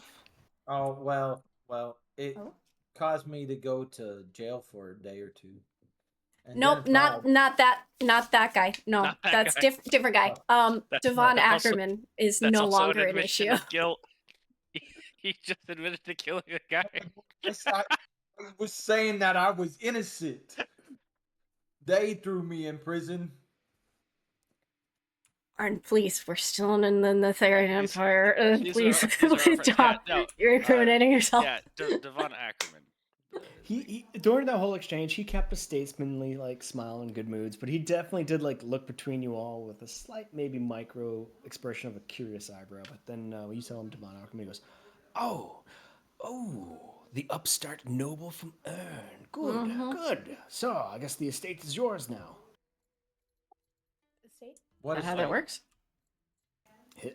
Ackerman's estate, the one outside of Ern.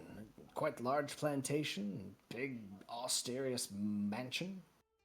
I point over at Gwyn and I'd like, is that what you were looking at when we got that guy?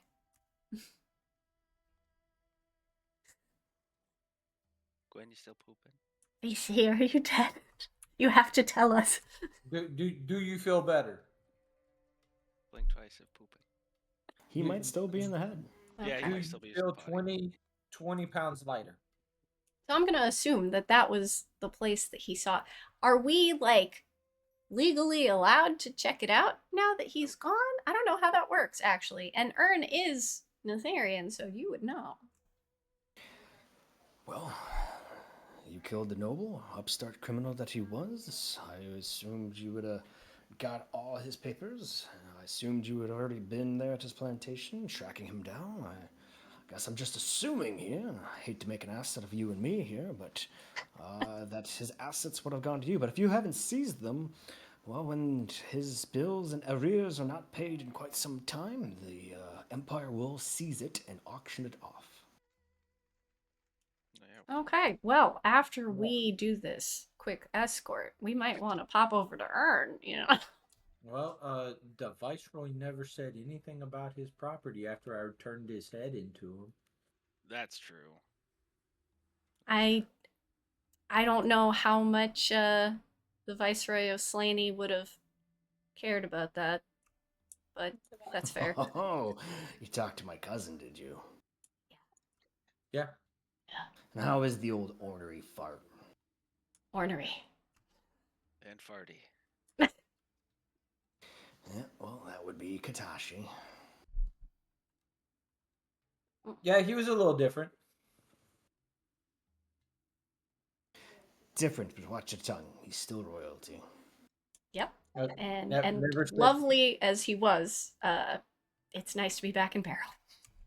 But seeing as he didn't share you with that fine detail, that makes a little sense to me.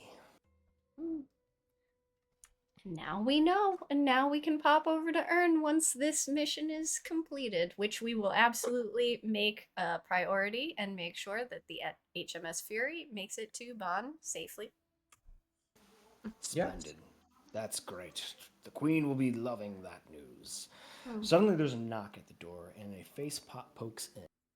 Swear to God, if this is okay, good. I was like, no. You see this nice, tall, statesmanly, attractive half-elf poke her head and says, excuse me, Viceroy, you said you'd be but a moment, and it has been 2. Oh, Miss Adams, come in, Miss Adams. Here, I want you to meet the fabled Masked Maiden crew. She comes all the way into the room, her nice gown flowing behind her. And she goes, oh, good day, everybody. It's very kind to meet you all. I've heard much tales of the Masked Maiden crew. Oh, hang on, let me guess. Points to Arn. You're Captain Arn. Points to Birchstorm. You're the Sea Elf, so that makes you the wonderful cook, Birchstorm. Captain Primrose, of course. I'm sorry, that's as far as I got. Can you blame the girl? Who are you all? No, it's pretty good. This is Acorn. Say hi.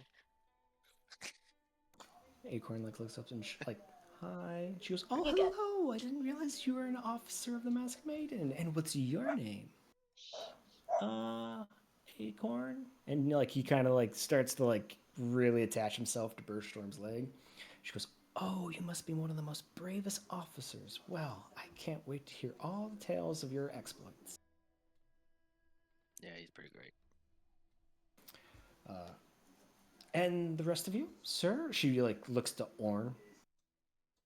Orn Finsk, part of the crew. I just nod my head. Wonderful. And you, ma'am, as she looks to Cole. Cool. Very nice to meet you, Cole. And you, sir, as she looks to Gwyn. Name's Gwyn Relton, ma'am. Well, it's a pleasure to meet you all. I am sorry, though. The Viceroy was in conference. I was just wondering when he'll be back. Oh, Miss Adams, I was just stretching my back. Don't much care for those chairs in that room. And suddenly the door just burst open. Yes! I I'm in told time. you she was here. Yes, yes, And yes. the familiar old lady steps into the office all proud and says, Viceroy, oh! Well, look who it is. Masked Maiden and Company. You've made it back to Barrow. And how goes things? As then, unlike how she bursted into the room, she gently closes the door behind her. Prim is now beaming because Madame Fronde is here.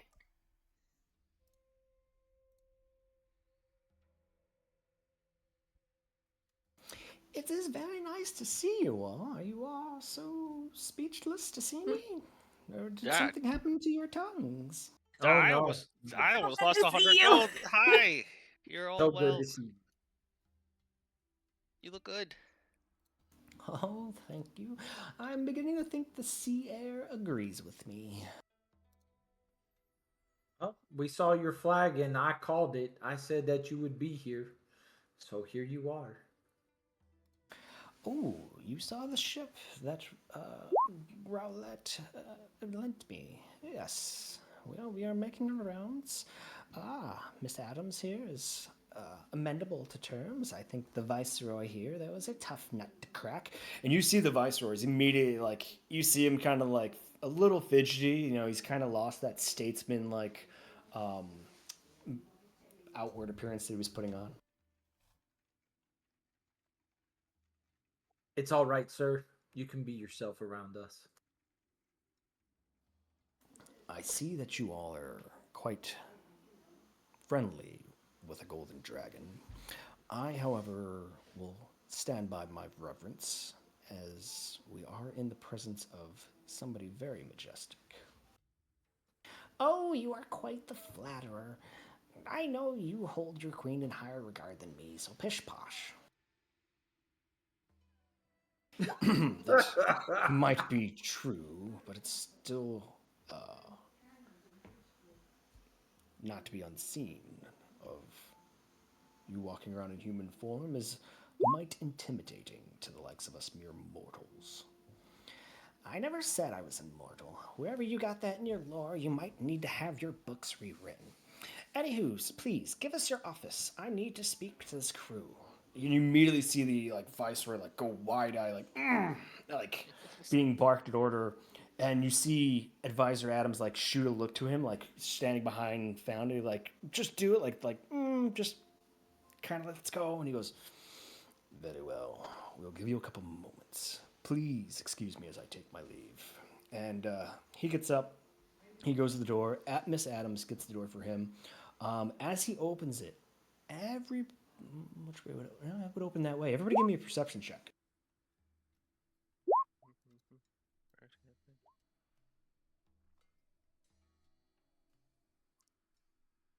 Outside the door, in the hallway, is a man dressed in pretty fine dubs of Deargunian style. Orn, Prim, you both caught that, as the door opened, he was leaned in and immediately went upright. Everybody else just thought he was just standing there. And he, oh, excuse me. Ow. And Viceroy sees him. He goes, McNeely, have I shown you the gardens? Please, Miss Adams, lead the way. And she goes into the door as protocol, and he joins this man in the hallway as they disappear, and the door closes behind him. And Frande watched the door. You see her look up and listen for a split second and goes, all right, they're gone. So, how has everything gone? Did you get the crown? I whip out the crown and immediately hand it to her. I took his head off too. Dastardly. As you present the crown to her, she goes, oh. She doesn't touch it yet, but she looks over it.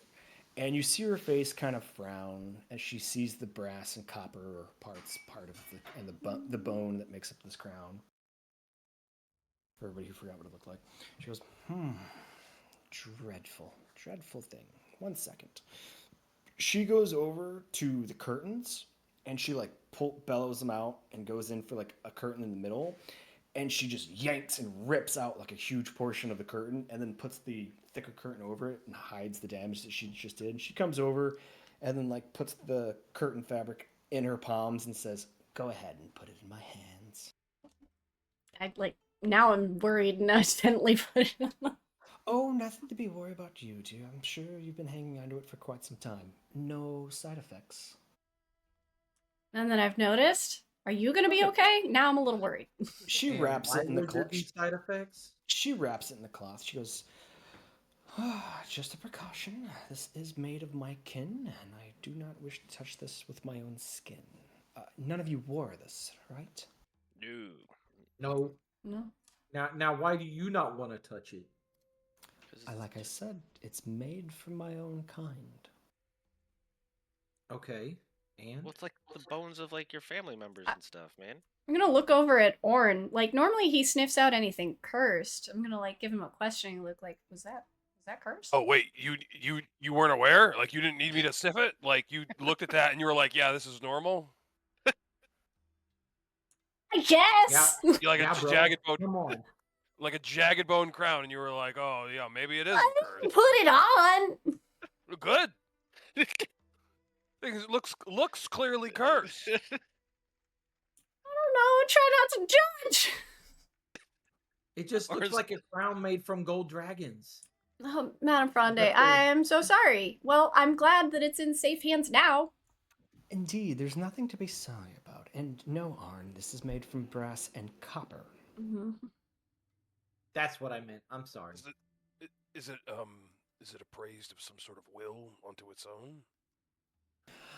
I don't know if it has a will of its own, but if anyone can guess the magnitude of effort that went into crafting such a thing, I assume the one you took it from was able to use it to his benefit. I mean, Birch snagged it off his head so quick, we really didn't see it in action. And he died pretty fast too. He did. He did die pretty fast. That was pretty good. I locked Sorry. him down and took his head off. Well, any crew that could make it through my puzzles to make a conference with me could be efficient in combat. That makes sense. But alas, it's good that you did not explore the full potential of what this crown could potentially do. You did say that he was hunting every kind to amass parts to this and build it. I would only imagine that had he completed it, it would be a mite powerful.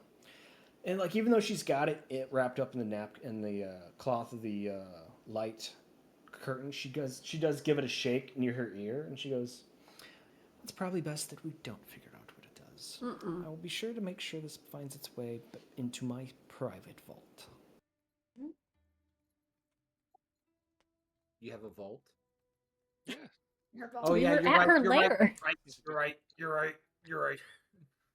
I lift up my hand and show the change. You're right. I'm sorry. Mm,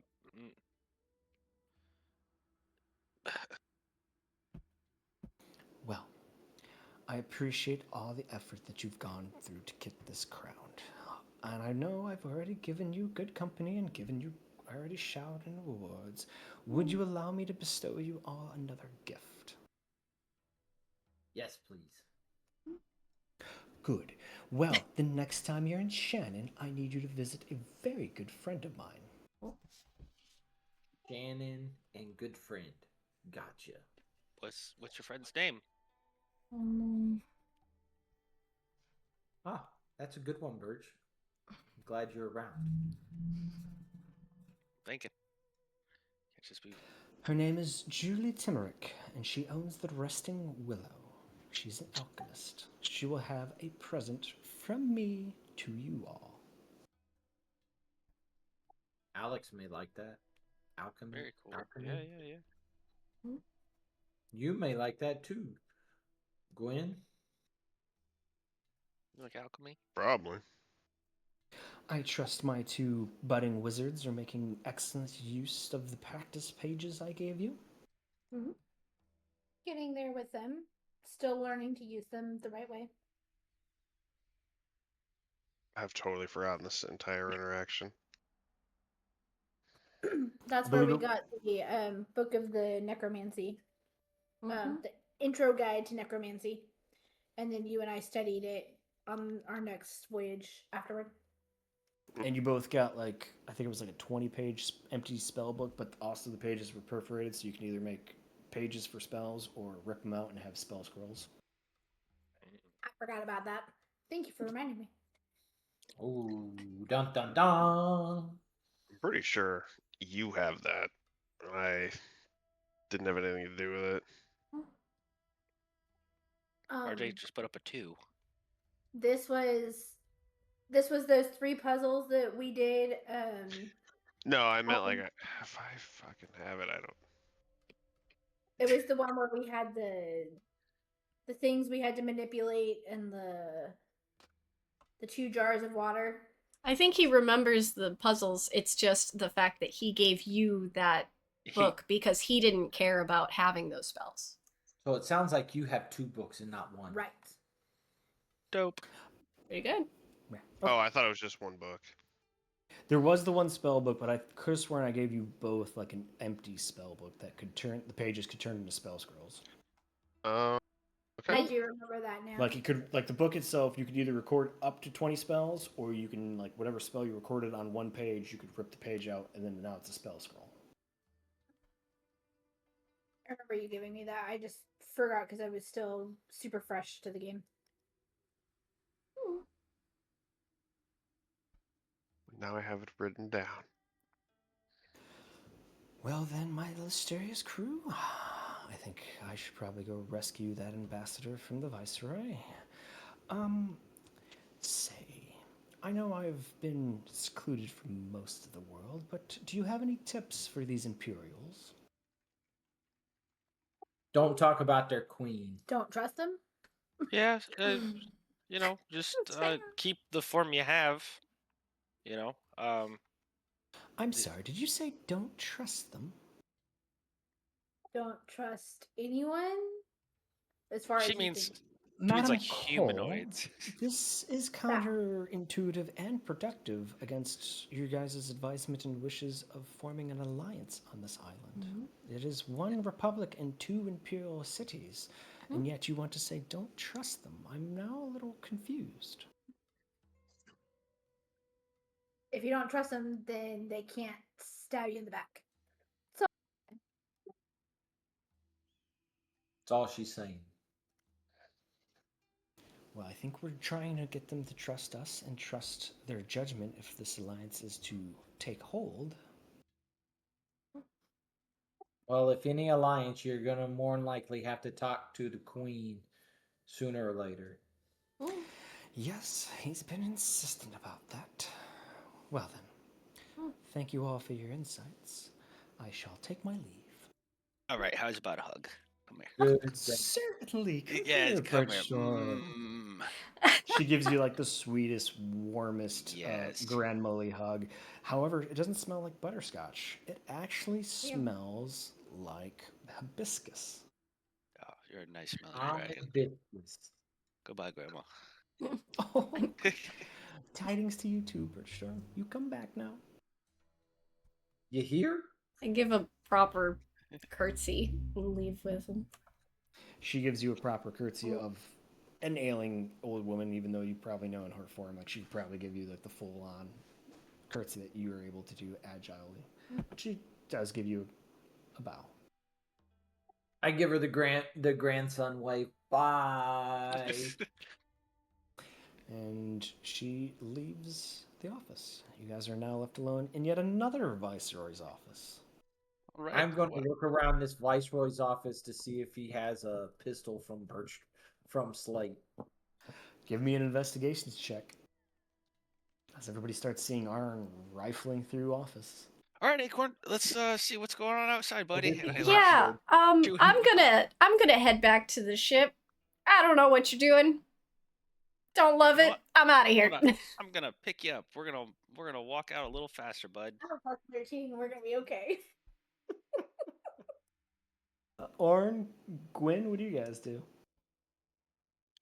Leaving. Okay, I feel like there's a gradient of criminality here, and What criminality here? Join All right. us. I'll keep watch. I'll just keep watch and just be like, oh God, I want to help, but I'm not gonna help steal. I've turned over a new leaf. I'll be the No. distraction.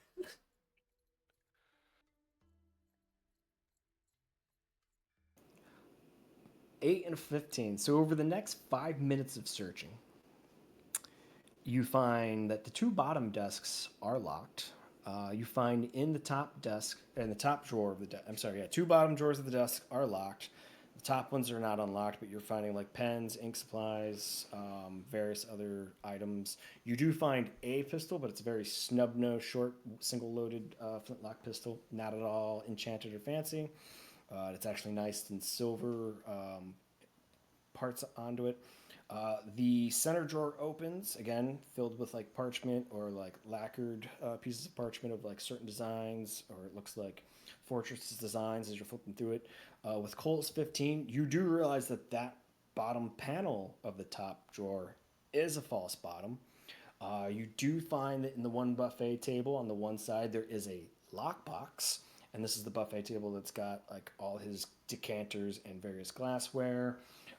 He's got a basket of a parasol, a walking cane. The walking cane actually turns out to be a gentleman's sword.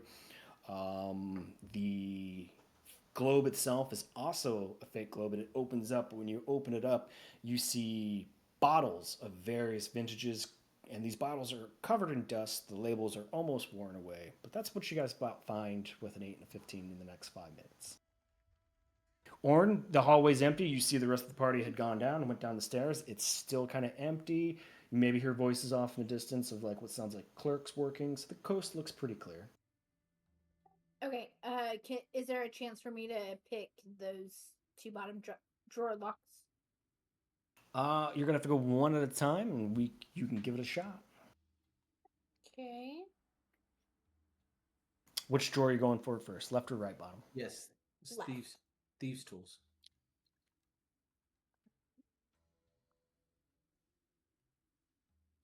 What do I use? Which modifier is she going to be using? Intelligence. No, you're. Yeah. You can do Dex.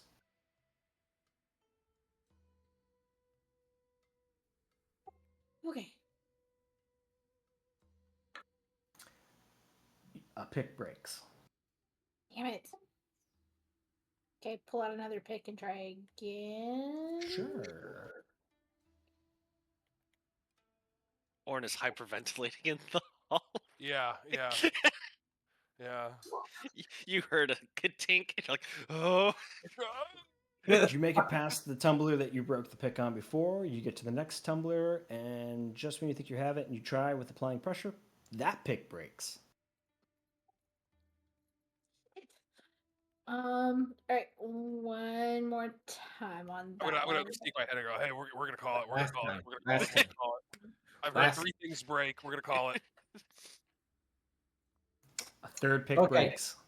I tap her on the shoulder and I'm like, today's not your day. I'll talk to the Viceroy and see if Slate gave him anything, and maybe he'll give it to me.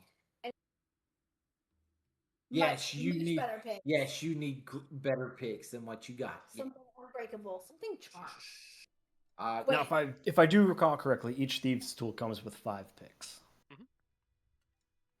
Okay, we walk out the office Okay.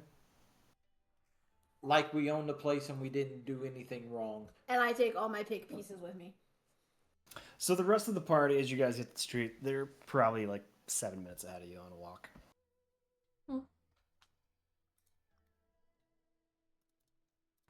We just stroll down the street.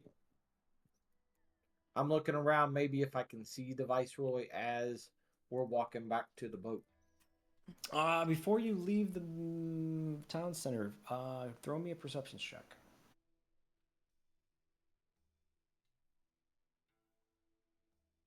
You hear him in the back as you like leave and start walking past the gates. There'd be like a small angle where you could see into the back gardens, and he's giving that other man a tour. You see Miss Adams walking behind them, a tour of the garden in the background. He's busy. I'll come back to Barrow another day. Note to self, Barrow. All right, Port City of Barrow, and you guys are still free to move about the cabin. Anybody got business, stop in, shopping? Just want to restock the shadow to make sure we're full up 30 days before this trip. Also, we need to go by. I'm going to go by the harbor master's office to see if I can't buy some flares. They sell green, blue, yellow, red, and white. Each flare is 2 gold. I'm gonna grab some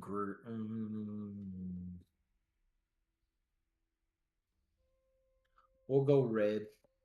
I'll grab some red ones. How many? Let's go 5. All right, 10 gold. I give you 10 gold.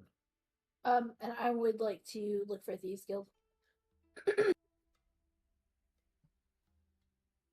You do catch the markings pointing towards the Thieves Guild. They are, it seems to be situated somewhere between the Market District and the Docks District.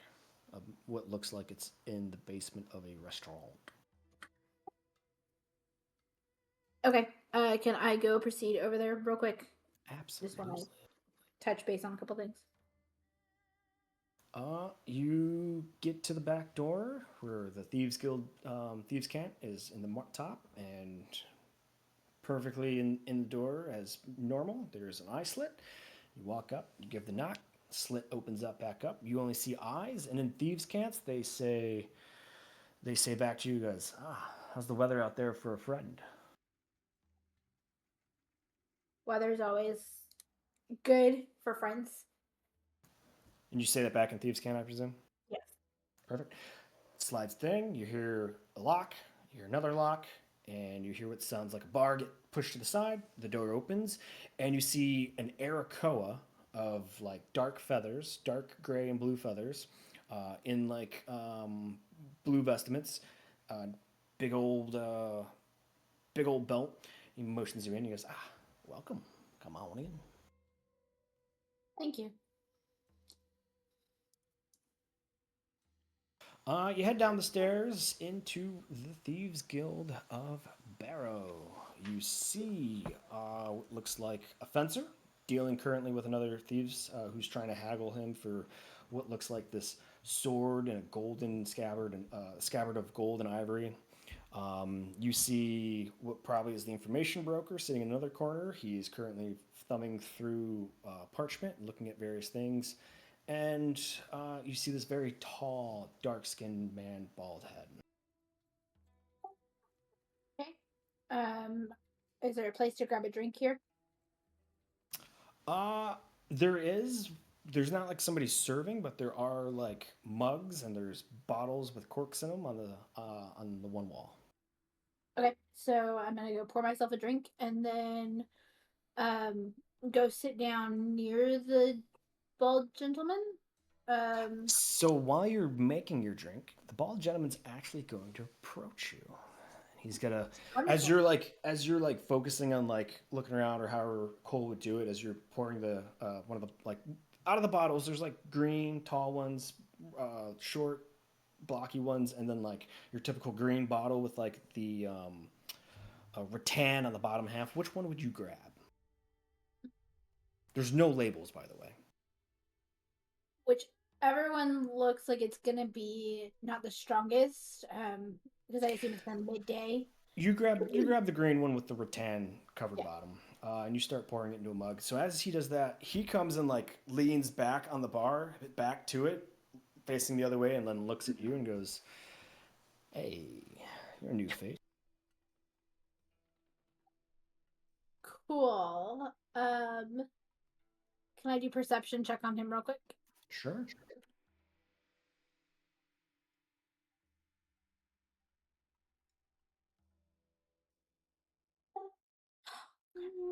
Very sure of himself, feels like he commands the air. You definitely see that he's got a short sword at him. You're almost certain he's got daggers somewhere in him. Got it pretty good robes. You notice that he's got a hood hidden in that. Other than that, cool as a cucumber. Okay. I notice his body language never leaves the center of the room, so I'm going to turn my back to the bar area and face the same general direction, so we're shoulder to shoulder per se, so that I can now scope the room as I go, and I'll kind of tip my glass to him and say, "Name's Cole. What's yours?" Pleasure to meet you, Cole. The name's Markov. So, what brings you to Barrow? I know you're not one of my usuals. Nope, I'm not. Running a couple errands and figured I would pop in and just catch a little bit of the local gossip, especially on a couple pieces of information that I am working on right now. Oh, wonderful. Well, information brokers over there thumbing through all these different things you just purchased, but I'm a local and I can tell you some pretty interesting tales. Would you believe it that there is a gold dragon in town? You know, I did see something as we pulled in. Oh yeah, she's traveling in a little human form, disguised as a little old frail lady, putting on quite the show. But I can tell you, she came from New Winfield, and she is here to shake things up. And I think this is going to be great for us. Really interesting. Those dragons, they can be wily ones. But she's gold. You know, dragons Dragons do like their shiny objects, and they are very pretty to look at. That's actually not the direction I was hoping to look today, though. Interesting, because most things that are in common with thieves and dragons is liking the shiny object. Oh, very much. And I'm not saying I'm not trying to get that information. I just also am kind of on a time limit today, and I am looking for some information about some tainted drugs that I recently came up on. I didn't know if you had heard anything about that. Ooh, tainted drugs. Well, I'll tell you, like I'll tell any other aspiring thief, we don't typically deal with drugs as a Thieves Guild members. I'm not sure who your mentor was or who your invite got you in, but drugs not so good with steady hands for a user, so we Oh, don't typically deal in that. absolutely agree. My issue is that it kind of got my boss into some hot water, and we had to work him out of that situation. So we're just kind of trying to track down its origins so that we can better steer clear of it, and didn't know if anybody else had dealt with something similar. Well, I tell you what, I do know of the few drug dealers in Barrow. I think they've broken their territories up by boroughs, as they call it, which is completely disgusting. This place is built in districts.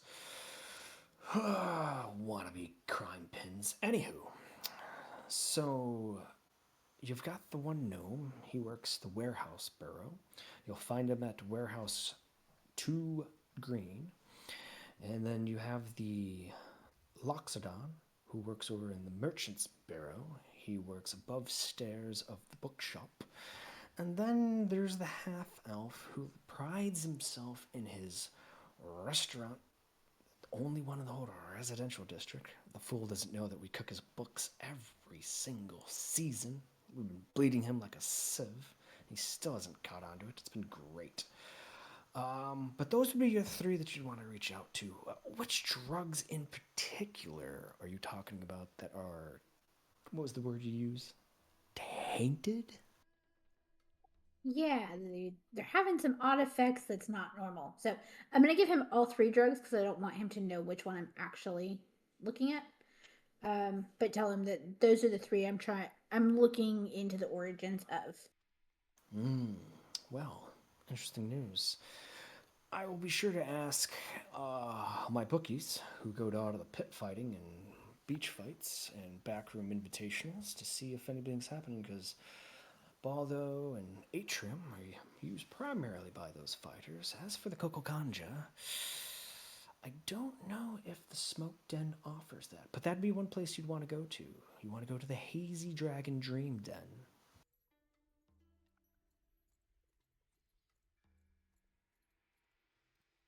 Okay. Oh, nice typo there. Okay, and then the yeah, I just fat fingered that. I would like to mention that I would love a connection with the fighting pits. My boss would love to get that connection, and then I would like to ask him about anything in regards to any undead sailors that or shipping vessels that we have come across recently. See what he has to say about that. Oh, sure. I've definitely heard plenty of tales from all the sailors and a few of the cut purses that come in from their ships. Apparently, it's pretty hard to get goods in or out of Earn from the west side of the Olane. And then, of course, not many Empire ships head north around Numako Island between Pura Island, but everything around Chitoga or towards Pura Islands, towards the Pearl Chain Islands, fraught with undead ships powered by winds not seen in this world and shooting out cannonballs of all ill effects. Pretty nasty business. Makes me glad that I don't invest in ships and I stay here in beautiful Celadon shores. Say, I heard you're on a timetable, but how long are you here? As soon as my boss says we're leaving, we're leaving. So I just happened to squeeze a couple minutes out and told him I was going to run this quick errand over here. But, you know, a friend is always a friend, and I like to increase my group of friends. He flashes you a smile. He goes, "A friend is indeed always a friend." Well, I don't usually say this to most, but it'd be real nice to see you in here again.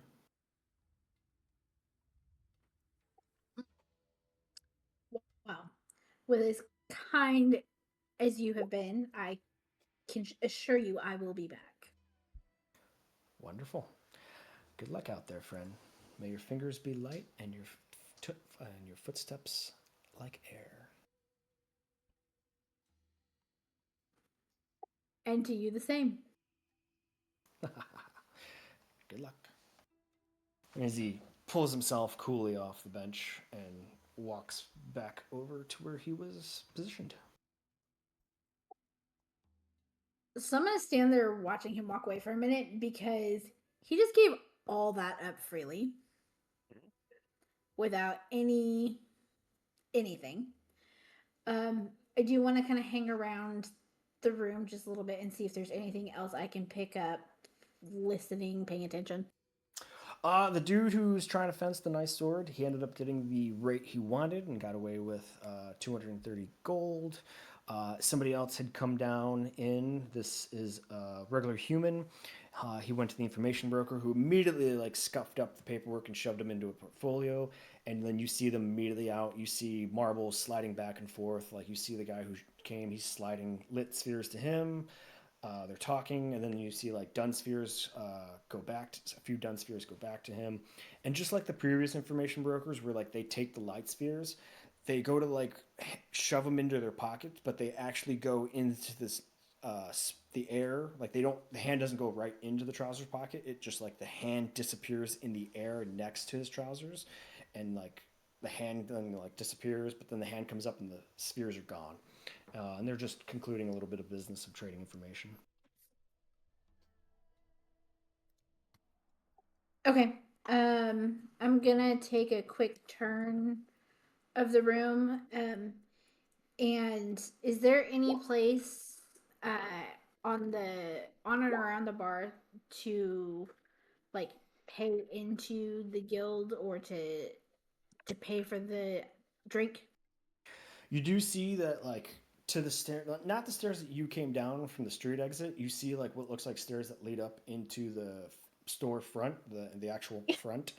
Yeah. There is like this very tall wooden post, and there is a sort of coin slot at the top of it, and it's wide enough to fit like maybe 2 coins in at a time. But it's ideally, from what you know, from your previous times and how other thieves guilds that you've been in operate, like this is the place where like the street baggers or the courtesans, like anybody who is affiliated with the guild and works for the guild, when they come through, this is like the sort of like box that they drop the share that is owed to the guild in. So I'd like to go over there and drop 2 gold into it and kind of try and catch the guild master's eye as I do it. And then drop a third one in once I have his eye. He flashes you a smile, raised eyebrow, and like doesn't wink, but like head nods your way. And then I'm gonna kind of wave at him like I'll be back at some point and take off. All right.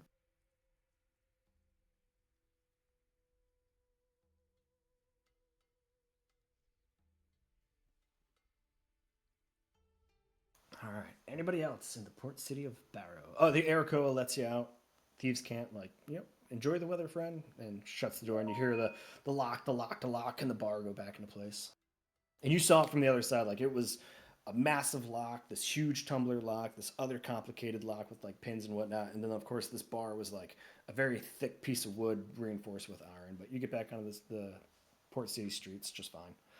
I just say I am so sad nobody else got to see the inside of that guild because that place is beautiful. That's pretty cool. All right. Anybody else? Business in the port city of Barrow. I'll just see if Alex see if there's anything else we can get here, like for the blowguns. If there's anything else like we can like stock up on weapons wise.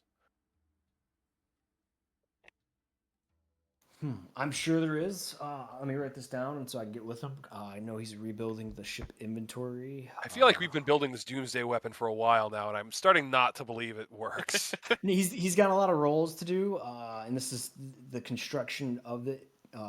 It takes a couple weeks just for one because he's combining magic item into a mundane item for what it is, and you got 3 blowguns, right, Arn? Yes. Yep. So two for the Iron Fist and one for one of the other ships. quite a lot of work to be done. But I look at Orn and I'm like, haven't you seen one of these shot before? No, and from what you tell me, it's it can destroy a mountain. And you've been telling me that for about 2 months now, and I asked to see it multiple times, and you said no, maybe we get like 50 more blowguns, and I'm starting to feel like maybe this is is this a joke?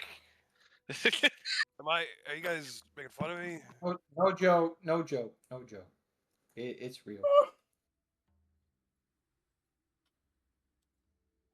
It's amazing. But I wrote that down. I will get with Adam after this and before next session to figure out what more is needed for outfitting the further crew, getting more weapons on board and in their hands, seeing as a lot of the armory that he built was lost. Ooh. All right. Anybody else? Mm-mm.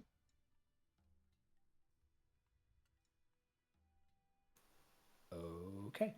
All right. It is pretty mid afternoon. Not quite.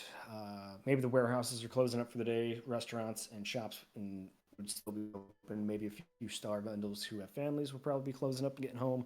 But other than that, it's starting to maybe slowly turn down. Like it's like that 4 o'clock. People who got in earlier getting out kind of rush. But what are we doing?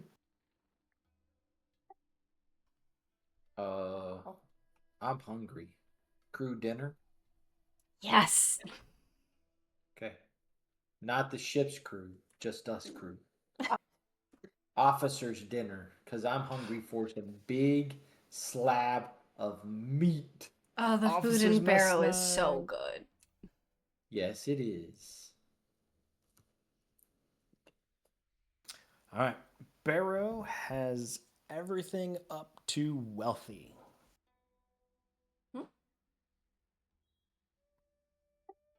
No, Cole, I don't swing that way. Wait, what? Does that mean wealthy?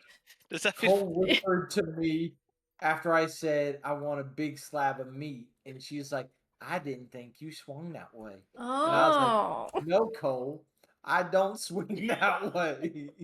That sounds like the defense of someone who does swing that way. Anyway, I'm Because feeling he's good currently food. not underway.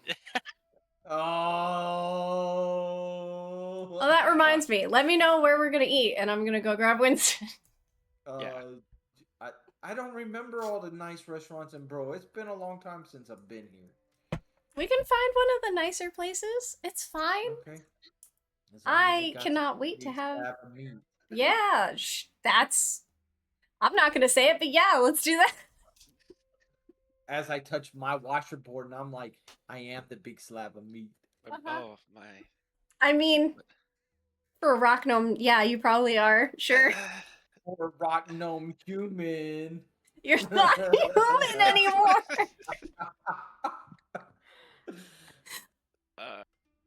Okay. So fancy food? We're calling fancy food. Gwen, do you want some fancy feast? Fancy food, yes, Birch.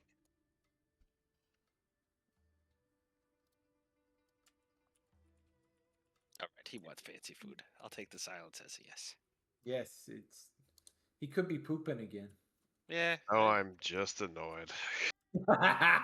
That's his natural state of being. He loves fancy food. Only when you're around. Yeah, well, don't worry. I'll grow on you. Like, Oh, you guys are Alright. friends. yeah. Fancy food with fancy drinks. He's a good guy. With fancy friends. Let's go. All right. Oh, I gotta go put on my fancy vest then, so I'm Oh, not dude. walking around with no shirt on. Oh, we have to. I'm not All right, changing. we have to dress up for this. I have a Nathairian dress. I'll go wear that, and I'll grab Winston. Okay, let me go put my nice boots and pants on and vest on. The time it takes you guys to get back to the ships, for those who change and those who don't, grabbing Winston, heading back out. Now it is like 5, 6 o'clock. Shops are closed up, stall vendors are closed up, the warehouses are all letting go. Dock workers are heading into the grog shops en masse. Like when you guys passed, it was quiet afternoon. Now, like when you leave the dock district, it like you hear the singing, the music. Possibly a fight breaking out already in a grog shop, and you guys start heading in. You find the nicer part of town that's like, which way is this town oriented? So this would be in the east part, further past the town center, the more upscale. We're talking those nice columns. Every house has got a beautiful garden and whatnot. And you do find a wealthy lifestyle restaurant, and it's got a very nice steel plate, iron plate sign of a goat, but and it's a profile of the goat. And where the goat's mouth is, it's cut in and into a grin, and it is the smiling goat. Dude, I don't know how Walking- they name these places, but that seems fancy enough, right? The goat, yeah. History It check. must be the- Everybody, as the Ev- Captain Prim says this. It must be the greatest restaurant of all time. It's the goat. Ah, I see what you did there.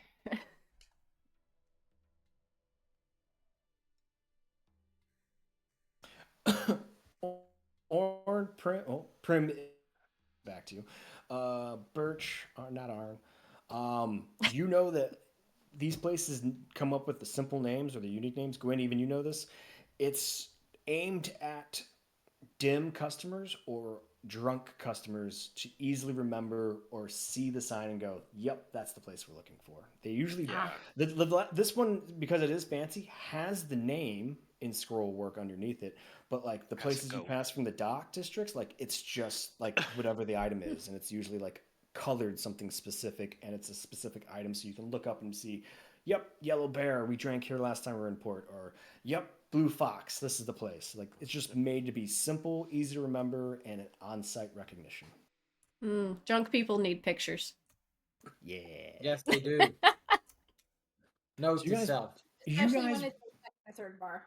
Oh, the yellow wheel. Like I said, it's the 22nd. It's the last month of winter. It's still pretty kind of cold. There's a light wind in the air. As soon as you walk into this place, they've got like torches on the walls, but like way up against these wood paneling walls. And there's no scorch marks. There's no soot on the ceilings. Everybody who has spell casting, throw me an Arcana check while you look at this. But as you cross the threshold of this restaurant, like you're immediately greeted with like a beautiful summer day. I'm talking like the sun, partly cloudy, small breeze, not hot, not humid, not dry, just like that's immediately what you feel is just a beautiful summer day as you walk into this place. There is a light perfume on the air. If you guys all describe what you smell, you all find out that you smell something different, but within that sweet category. Cole, you recognize these torches as ever burning torches.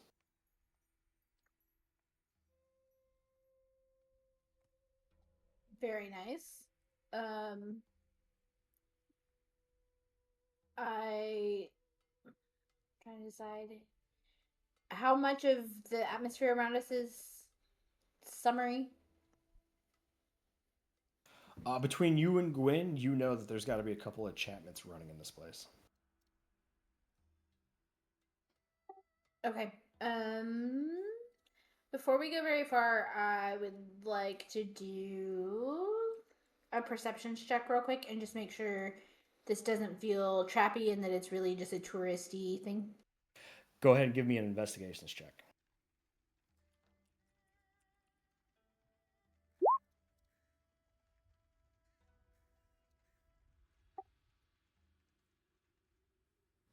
Where was this when I needed you in the office?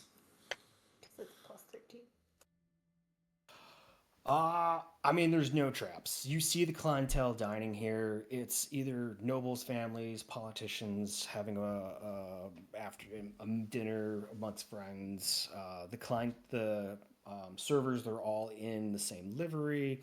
Even the maitre d' who's waiting now to take you all in, get your number to seat you all, is a satyr. He's wearing a waistcoat. He even has a bow tie around his neck, not connected to the waistcoat because of his build. You see a Velexidin, blue skin, one of the servers as well. Orn, you even see what looks like maybe a Simic hybrid. He's got like the 3 arms and he's coming out of the kitchen and he's carrying plates and he's serving another table. But this is just a very nice, fancy place. Sweet digs. Great choice, guys. Great choice. Sounds expensive though, but great. Hope the choice. food tastes as good as this place smells. Oh yeah. Yes. So the satyr sees you all come in and says, welcome to the Smiling Pig. Would you like a table or would you like a bench seat? Either one, sir. Whatever Very is well. Is this your available. first time dining with us this evening? Yes. Well then, you're in for quite a treat. Come this way.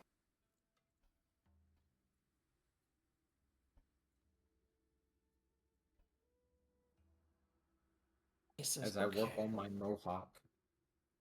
So, this is a 3-course dinner on the menu tonight. The chef has prepared a soup for the first course.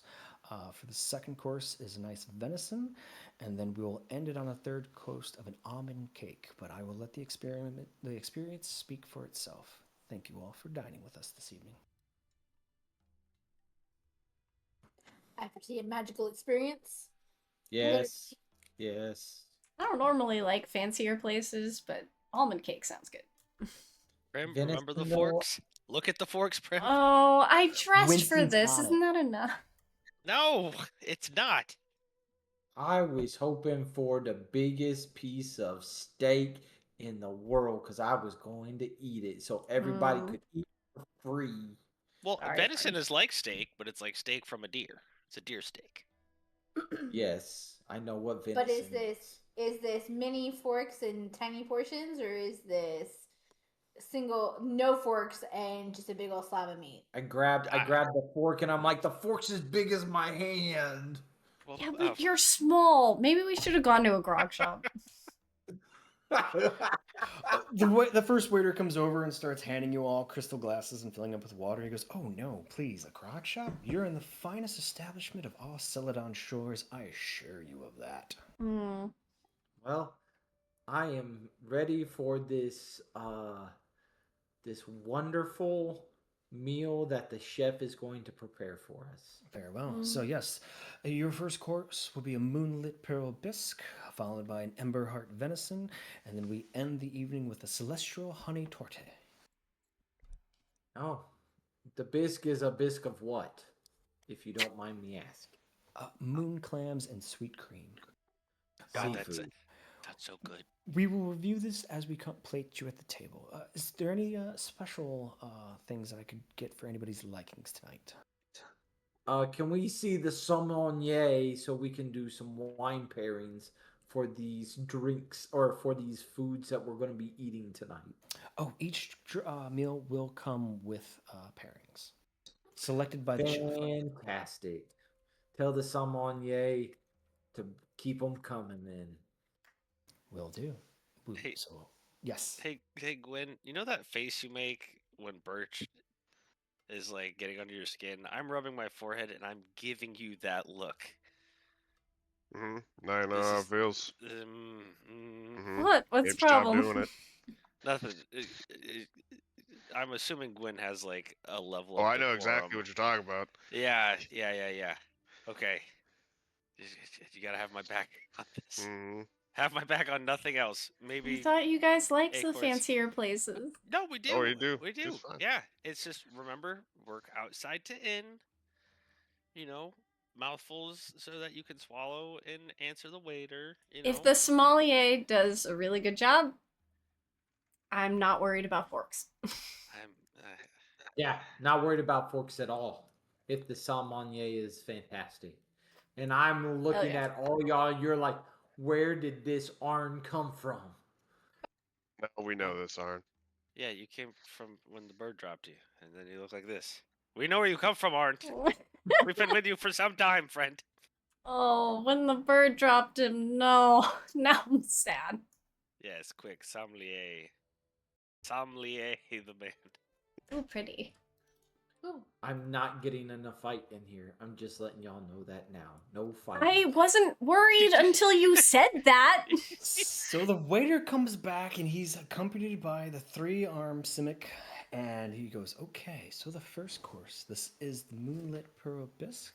It is a velvet smooth soup of giant moon clams and sweet cream, finished with a white truffle oil, silver fennel, and a single butter poached river prawn, and is served with a warm black salt brioche bun. The wine pairing here is a chilled high elven white, as you'll find it crisp, mineral forward, like a refined Sauvignon Blanc or a Travis style. The acidity will cut the cream beautifully. Enjoy. As Arn is swirling the wine, sniffing it with his noses. Oh yeah, all those floral notes. They're all there, guys. Drink Your up. water. I'm gonna watch what Winston does, and I'm gonna follow his lead on this, because I'm already having trouble remembering the fancy way to eat. You see that he remembers what Birch said, but then he goes for the fork and then he sees the soup and you see him already a bead of sweat comes down his temple and he looks over to you to see what you're grabbing first, and then looks just up at you, shrug seeing at that him. you haven't grabbed anything first too, and he picks up the fork and then brings it over to the spoon, and then he's like, shh. And then he looks over to Birch. What are you doing now, Birch? I'm just gonna He sets the fork down and picks up. He sets the fork down on the spoon side and picks up the small spoon. Is it the soup It's spoon? Is it the little? No, no, it's not. And I I'm picking up the same one that Winston I hold up my spoon, so he sees the shape of it, and I'm like, soup spoon. He totally flips it over and goes, picks up the right spoon, and then he leans over to Prim and shows you the spoon, kind of waves it a little bit. Yeah. I just nod and slowly take the right spoon out. He's like, I feel like a fool. I feel like I forgot everything he taught me. Okay, but this is way more fun anyway. It's fine. What we have? Why isn't he teaching the rest of them? I don't think they care. I thought we just picked. Gwen knows what he's doing. Gwen. I have had a fancy dinner with Gwen and Arn, and Yes. they both conducted themselves appropriately.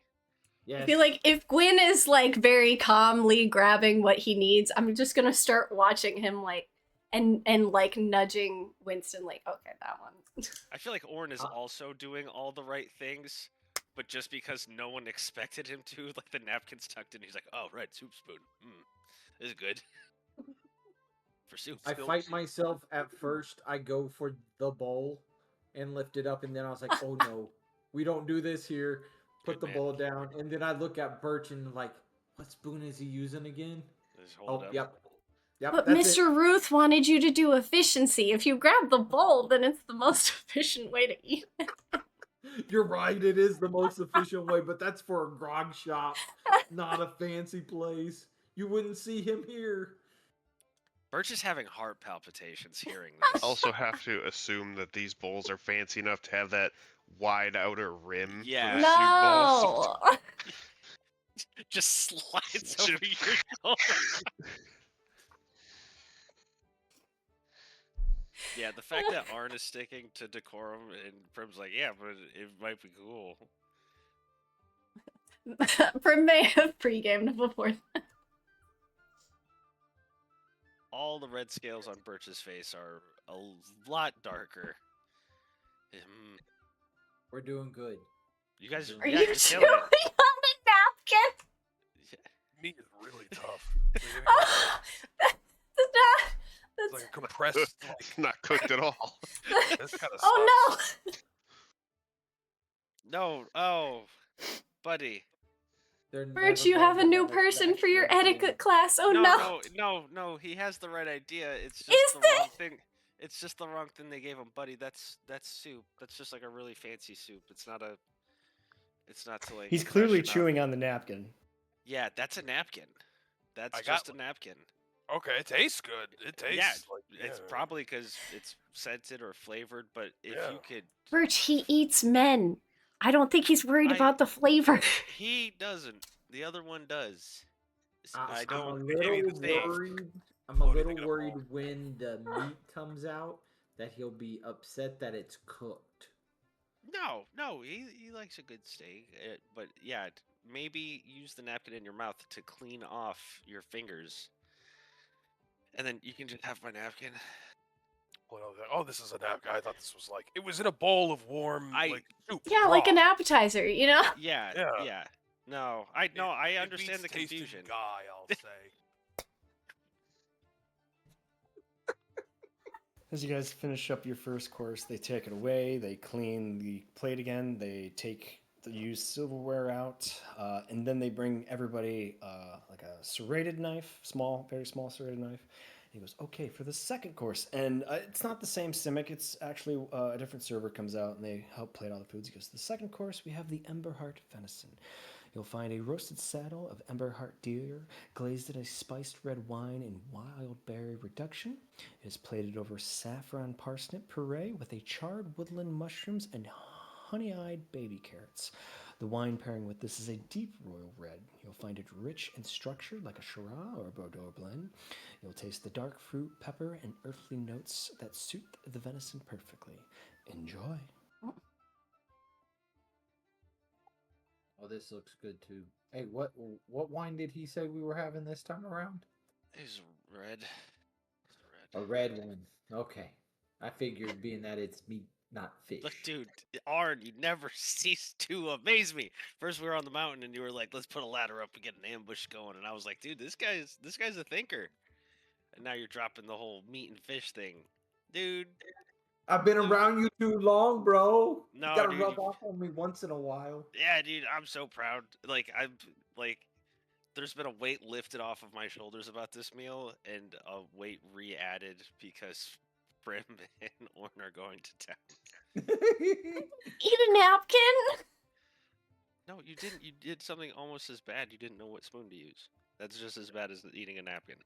That's equivalent. Gwen, back me up. I almost asked See? Cole for her knife so I could use her dagger To yeah. cut the meat. Nah, dude, fork and knife. Fork and knife. You got this. I mean, this Emberheart pretty much falls apart, so it's pretty good. Is it a fork or is it a trident? I don't know. Is it a fork or is it a tiny trident, DM? Every fork is a tiny trident. Exactly. No, not all forks. Salad forks are tiny tridents. Did it have four All prongs forks with are it? all forks are tiny quadrants. Quads. Yeah, all forks have 4 prongs. Oh. No, yes, all Some our have mountain triple. forks are 4 prongs, Why but they're in this called world, forks? It's 3 3. prongs are forks. Yeah. So yes, tridents. Trident.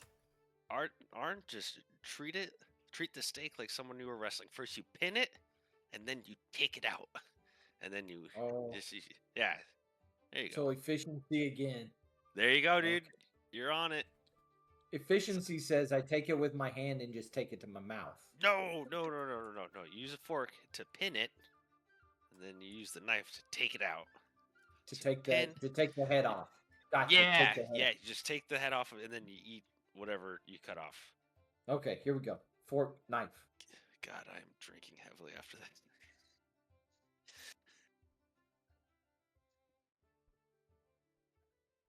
After you guys finish the delicious second course, they again clear the plates, clean the table all over again.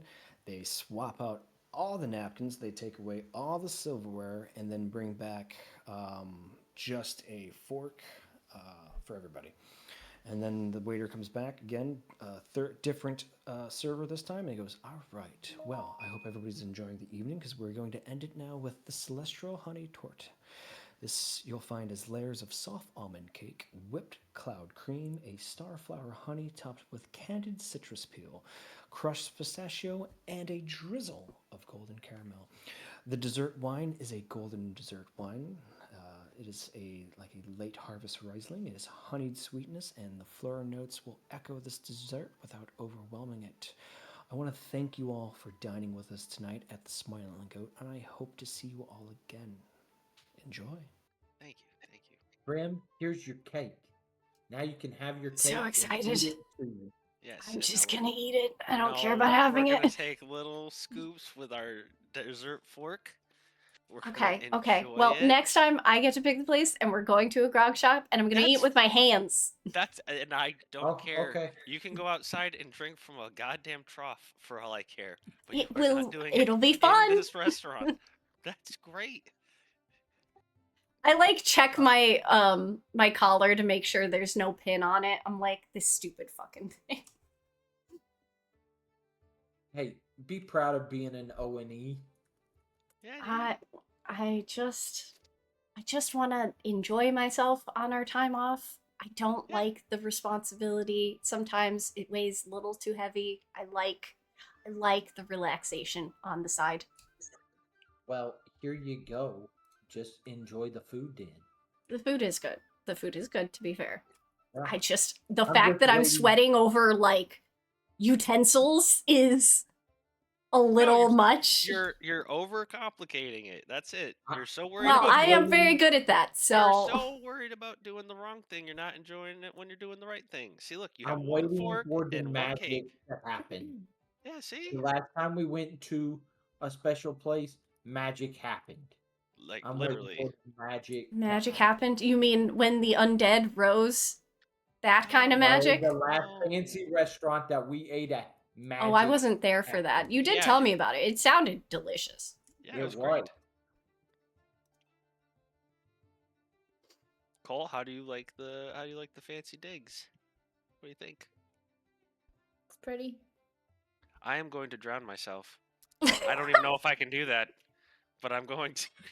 It Cole, is do you pretty, but I prefer mean- fancier places or do you like the like less the places where you can relax?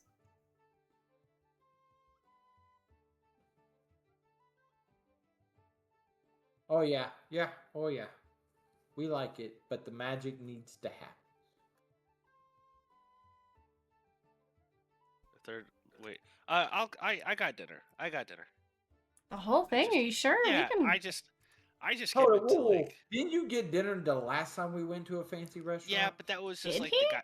Yeah, that was just like our night. It's fine. I came into some money recently, so it's okay. Oh, shucking all those oysters, I hear. Yeah. Turns out that What- pearls, when they are pretty large, are actually pretty expensive. Well, how did the oyster meat come out? Oh, it was good. It was good. We had the clams. We had a big old clam bake. It was really Ugh. good. Oh Just a man, little bit I of miss being on the lime Maiden. and- Just a little bit of lime and put them over the ice and then just suck them down. For some of them, yes, that's what I did while I was cooking them, because I like to eat while I cook. Also, if you guys want me to like send you some food, I can just fire an arrow into your masts. I don't want to insult the Shadows cook. You know, he's good, but he's like- not to your level. You know what I But mean? like, just as. And I like, mean, got I a can't talk sandwich. because all of my food is bland. I tried being a cook on my second ship, and that they didn't want me there. Well, if you want to learn how to make some food, I can always teach you. I got a whole book. Yeah. I can make food just fine. It's just it's bland. It's Okay. you know, to survive. Okay, well then Well- I can teach you how to season. Yeah, that'd probably be good. But For I my mean, I've food- already had enough etiquette lessons. I could use a break. Yeah. Well, Well, my- I think you could use more. What's up, Arn? For my crew, I'm going to tell them no because they were late. 7 of them. They don't deserve good food. They That's deserve right. whatever my chef gives them. Yeah. So, but if you wanted to deliver some to me and Cole, hey, I won't say no. Yeah, dude. Yeah, It's I been mean- like over a week though since that happened. Are Yeah, you? but he said you two still- ports. He said two Man. ports. He's Hey, 2 ports. This port, and the next time we're in Bond, those 7 don't get a port call. Plus, they're on extra duty. dude. I I'm respect that. I respect that. You know what? That's you got to teach him a lesson, I guess. They'll teach them not to be late. And if Yeah. and there they show up drunk to the boat, on duty, or even Yeah, try to that's no good. sneak beer onto the boat, we'll They have had rules. beer on them? Oh, yeah, all right, that's fair. Oh, no. I don't know that. But if they ever tried to sneak beer onto the boat, let me tell you, they may get some chains. Dude, it seems like Arn runs a really tight ship. I'm trying to fix the Iron Fists crew. They're a little lackadaisical, and they don't fear me enough, so they need to fear me a little more. Dude, Well, there's I like thought that you handpicked them. They were all like, ooh, Yeah, big but tough again, guys. they think I'm their buddy. I'm I their mean, for a captain. while you were, but yeah, that's Yeah. fair.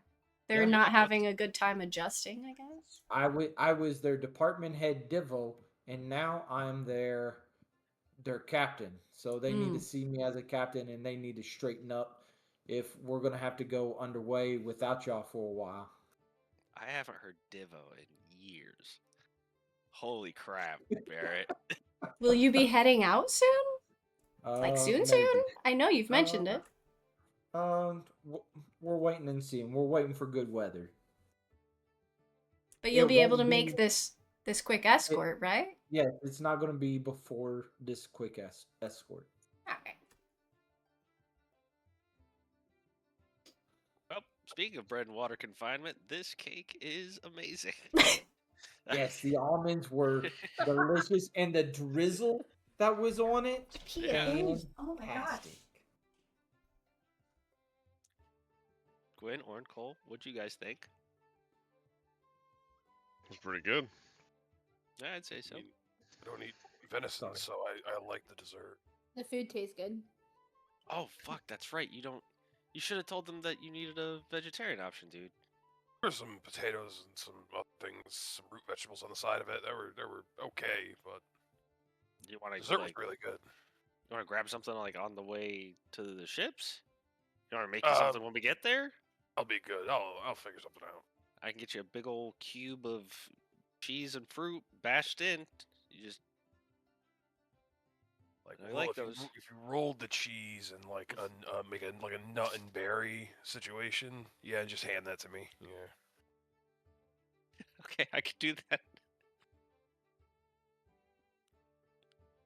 Dude, Christmas families at Christmas hate Orn. What are all these crackers? I want that cheese ball in the center, and I just pick it up and I walk away and I eat it like an apple. All right. Well, I'll pay. Do I have to like tip the servers? Is that what they're expecting? Ooh. History check. Okay.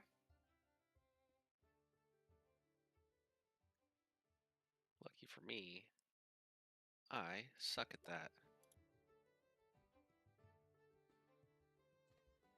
You know you've tipped in every place you've been yet. Okay, yeah. So there were what, 3 separate servers and someone who sat us? Yep. Okay. In then the same, yeah. I'll toss them each 1 gold. Say thanks. I appreciate it. Thank you kindly, sir. Oh, thank you, so generous. Thank you so much. Thank you.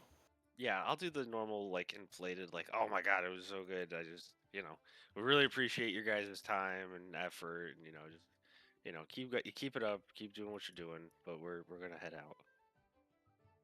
And may you have a wonderful evening. Queen's blessings, and thank you for dining with us. Awesome, Queen's blessings. All right. Who wants to get tanked? I know I do. I am not going back to the boat drunk. Not being that we're going to be leaving tomorrow. That's Yeah, fair. it's a good, smart idea. Got to set the example.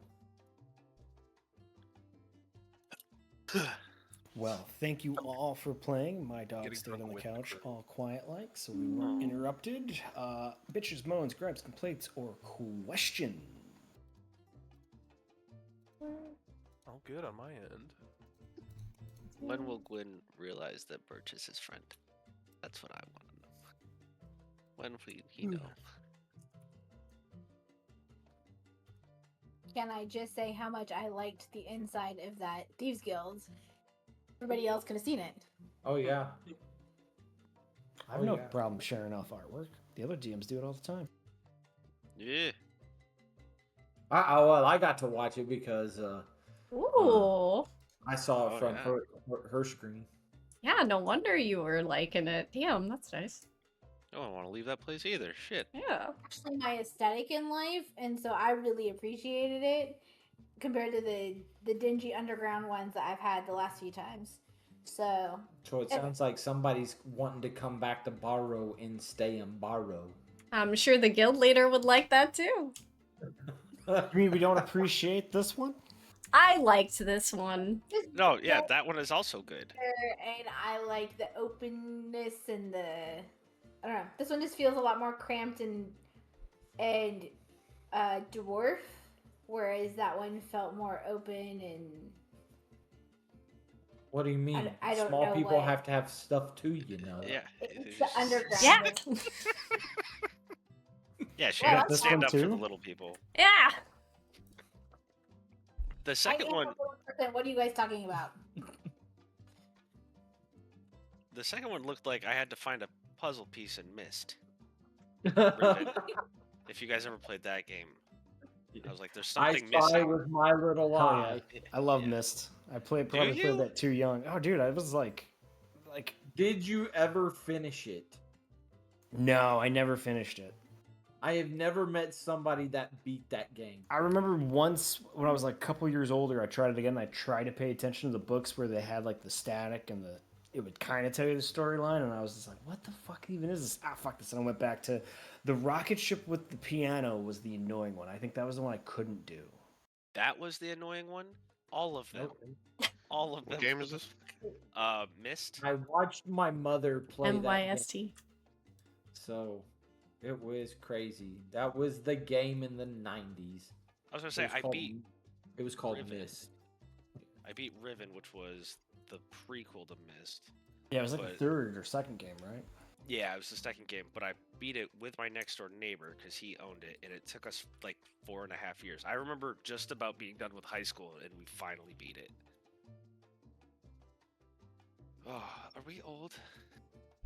We're old. Yes. Did anybody play the 8 CD game of Pandora's Detective? No, but I know of it. I hope Never my brother heard beat that game. That's insane. Anyway, And this is about the time when I had my like extraterrestrial phobia. Thanks, Dad, for having me watch Fire in the Sky at a young age. Oh my god! Yeah. So we were playing it, and all of a sudden, like he goes to Roswell. We go to Roswell, and we're just like we're playing it. And then he gets like the next scene. And I'm in it for the puzzles. I'm not even paying attention to the story at this point. I lost track at the one in the beginning. I'm just doing it the puzzles, and all of a sudden, like this cutscene happens. He's like, no, Jay, look away, go to your room. And I was like, ah! Who is ready for the new season of Firefly?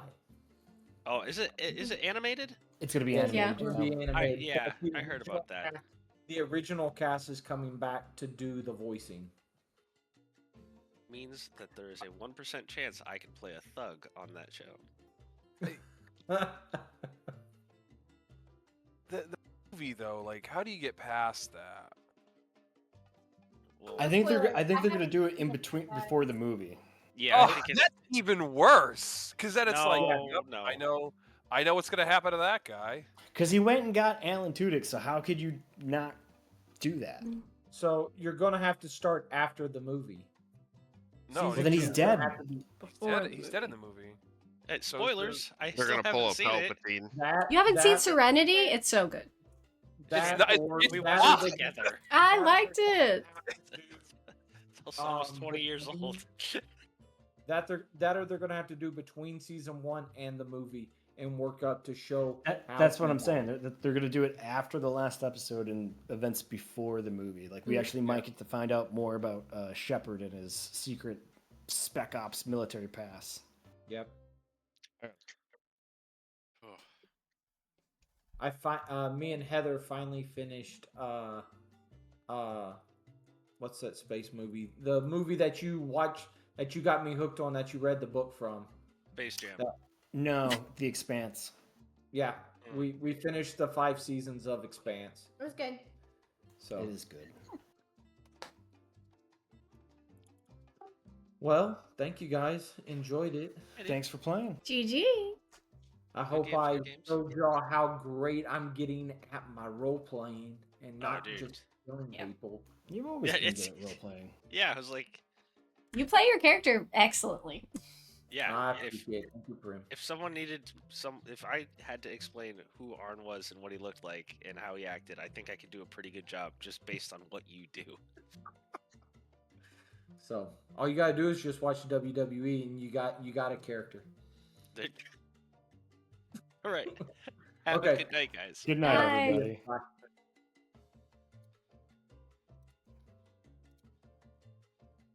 All right. I will. Hey. GG, everybody. That was a lot of fun.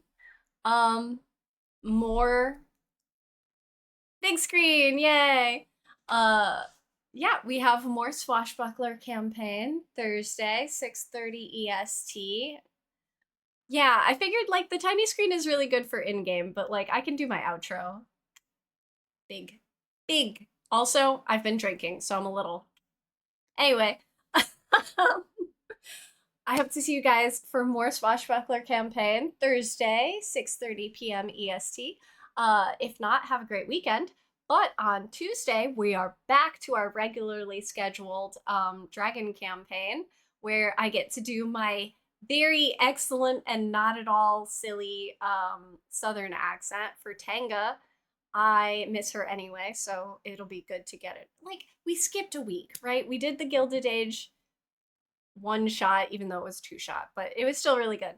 So yeah, more of that. Tuesday, 6:30 p.m. EST. I hope to see you then. Also, before we leave, I have to show off. I didn't get to attack anybody. I got this new shirt. I'm very excited. Toll the Dead. It is one of my favorite cantrips. So anyway, I hope to see you guys next week. If not, have a great weekend. I wish you all no scheduling issues. All right? Well, bye.